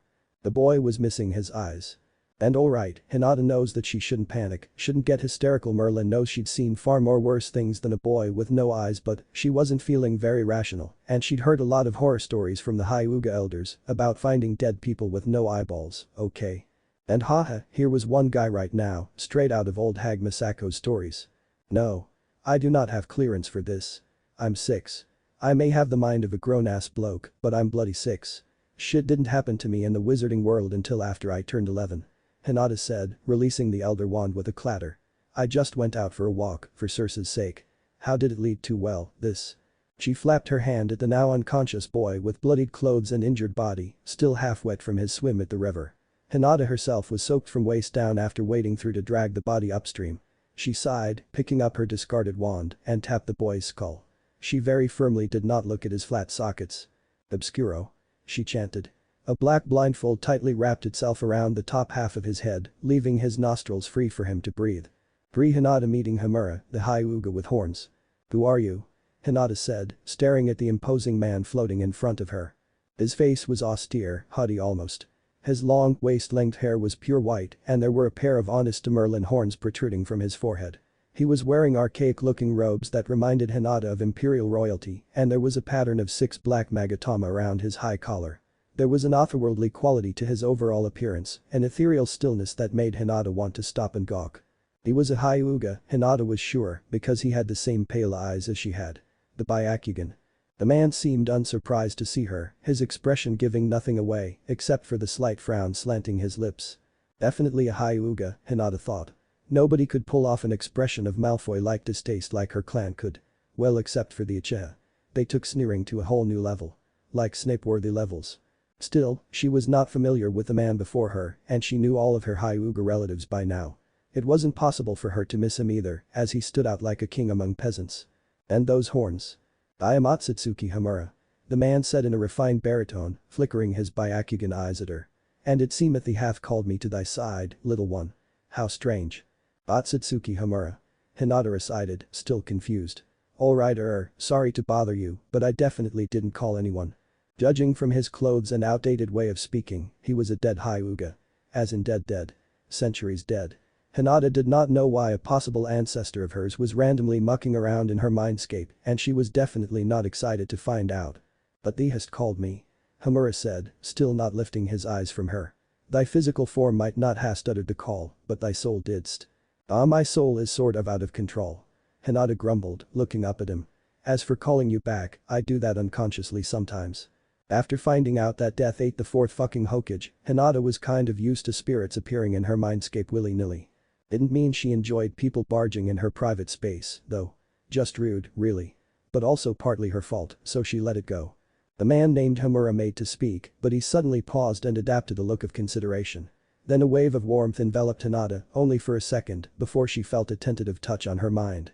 She recoiled, wary of the foreign, invasive feeling that felt like legitimacy, until she realized that the man wasn't forcefully attacking her mental shields, merely linking the two of them together with gentleness, waiting for her to admit passage. It almost felt nice. She let the foreign chakra in tentatively and was pleasantly surprised to feel it settle shallowly on her thoughts, delving no further. Apologies. I should have told you of my intentions to intrude upon your mind. The man called Homura said.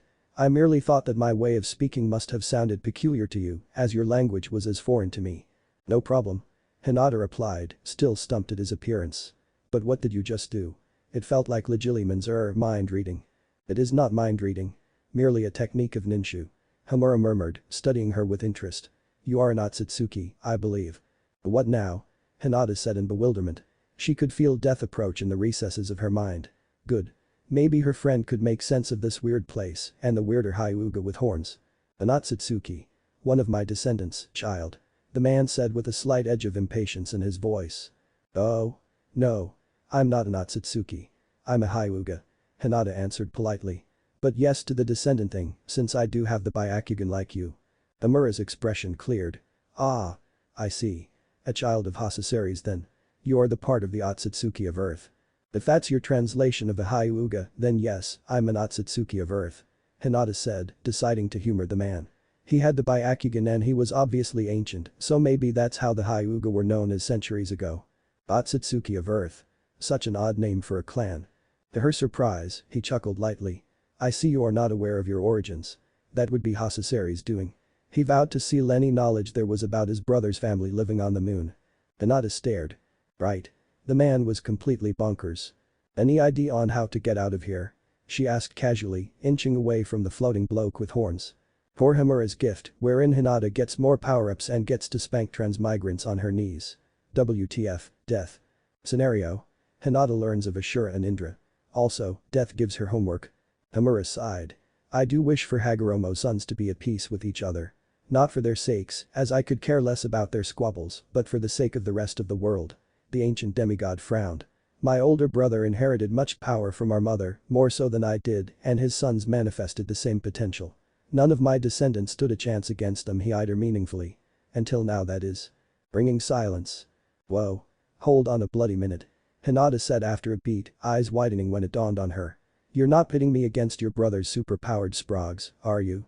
I too wish to see Indra and Asura's feud come to an end, mistress. Death said, appearing displeased. Their will was powerful enough to overcome even that of beyond death. As such, part of their souls, part of their chakra, mingled with that of their transmigrants. Transmigrants? Hinata said slowly. Huh. I've heard of that word.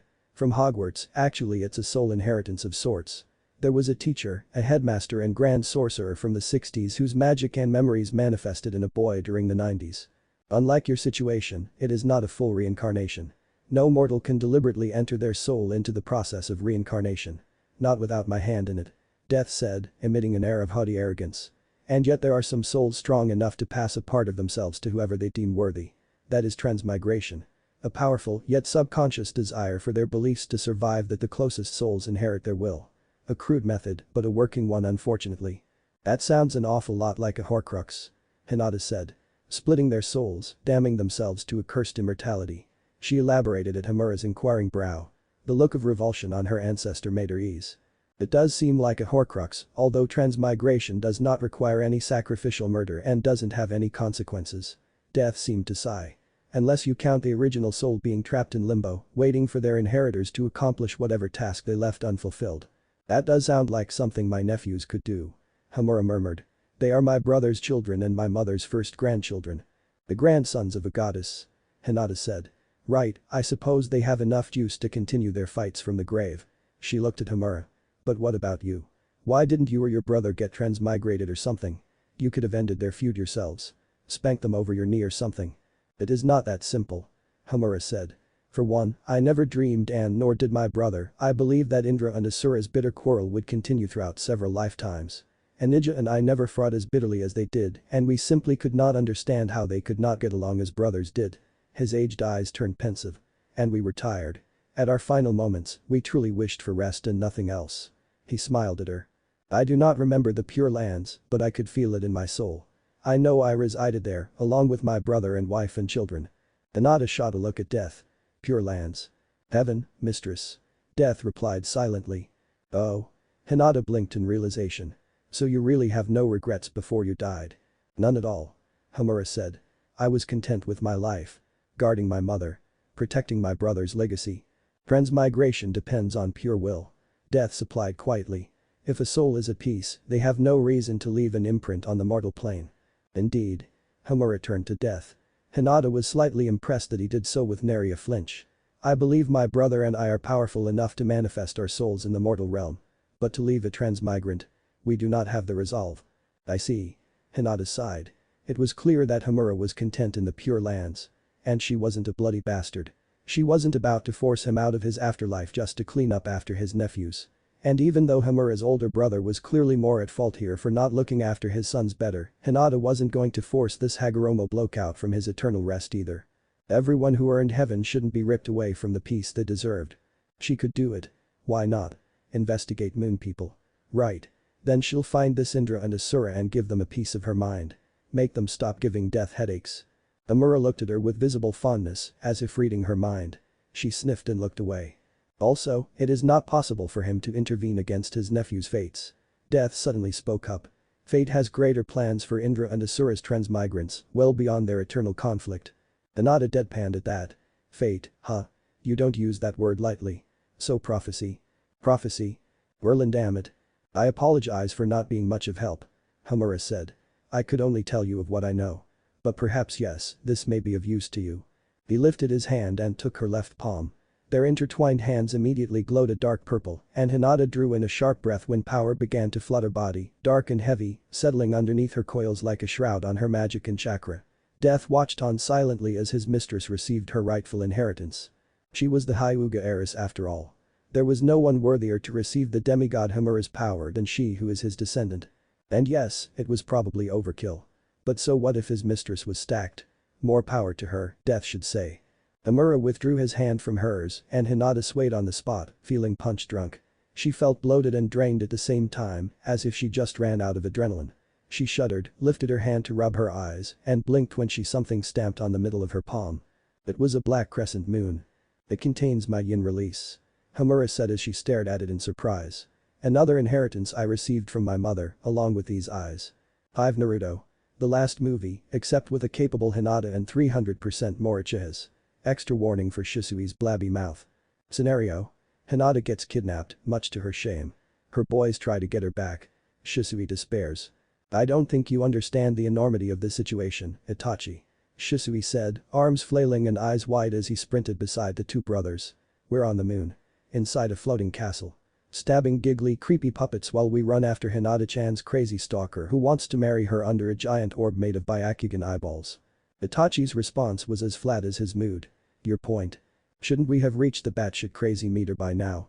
Why am I the only one freaking out about this? Why am I the sane one? What has become of our life? Shisui groaned, looking to the side where Sasuke was studiously ignoring him as they ran. Bless him. Nothing fazed the emo one, apparently. Shisui. My eyes make eternal hellfire. Your eyes permanently alter people's brains. Itachi deadpanned. We can create giant humanoid guardian avatars from our Sharingan, and for some reason, my Susanoo has the Yata mirror, which had the monks back home screaming how I'm either demon spawn or kami reborn for having one of the 3 imperial regalia in my possession. I don't even have the patience to tell them that I most likely have a variation of the sword of Kusanagi as well, if the portrait they have on the temple is to be believed.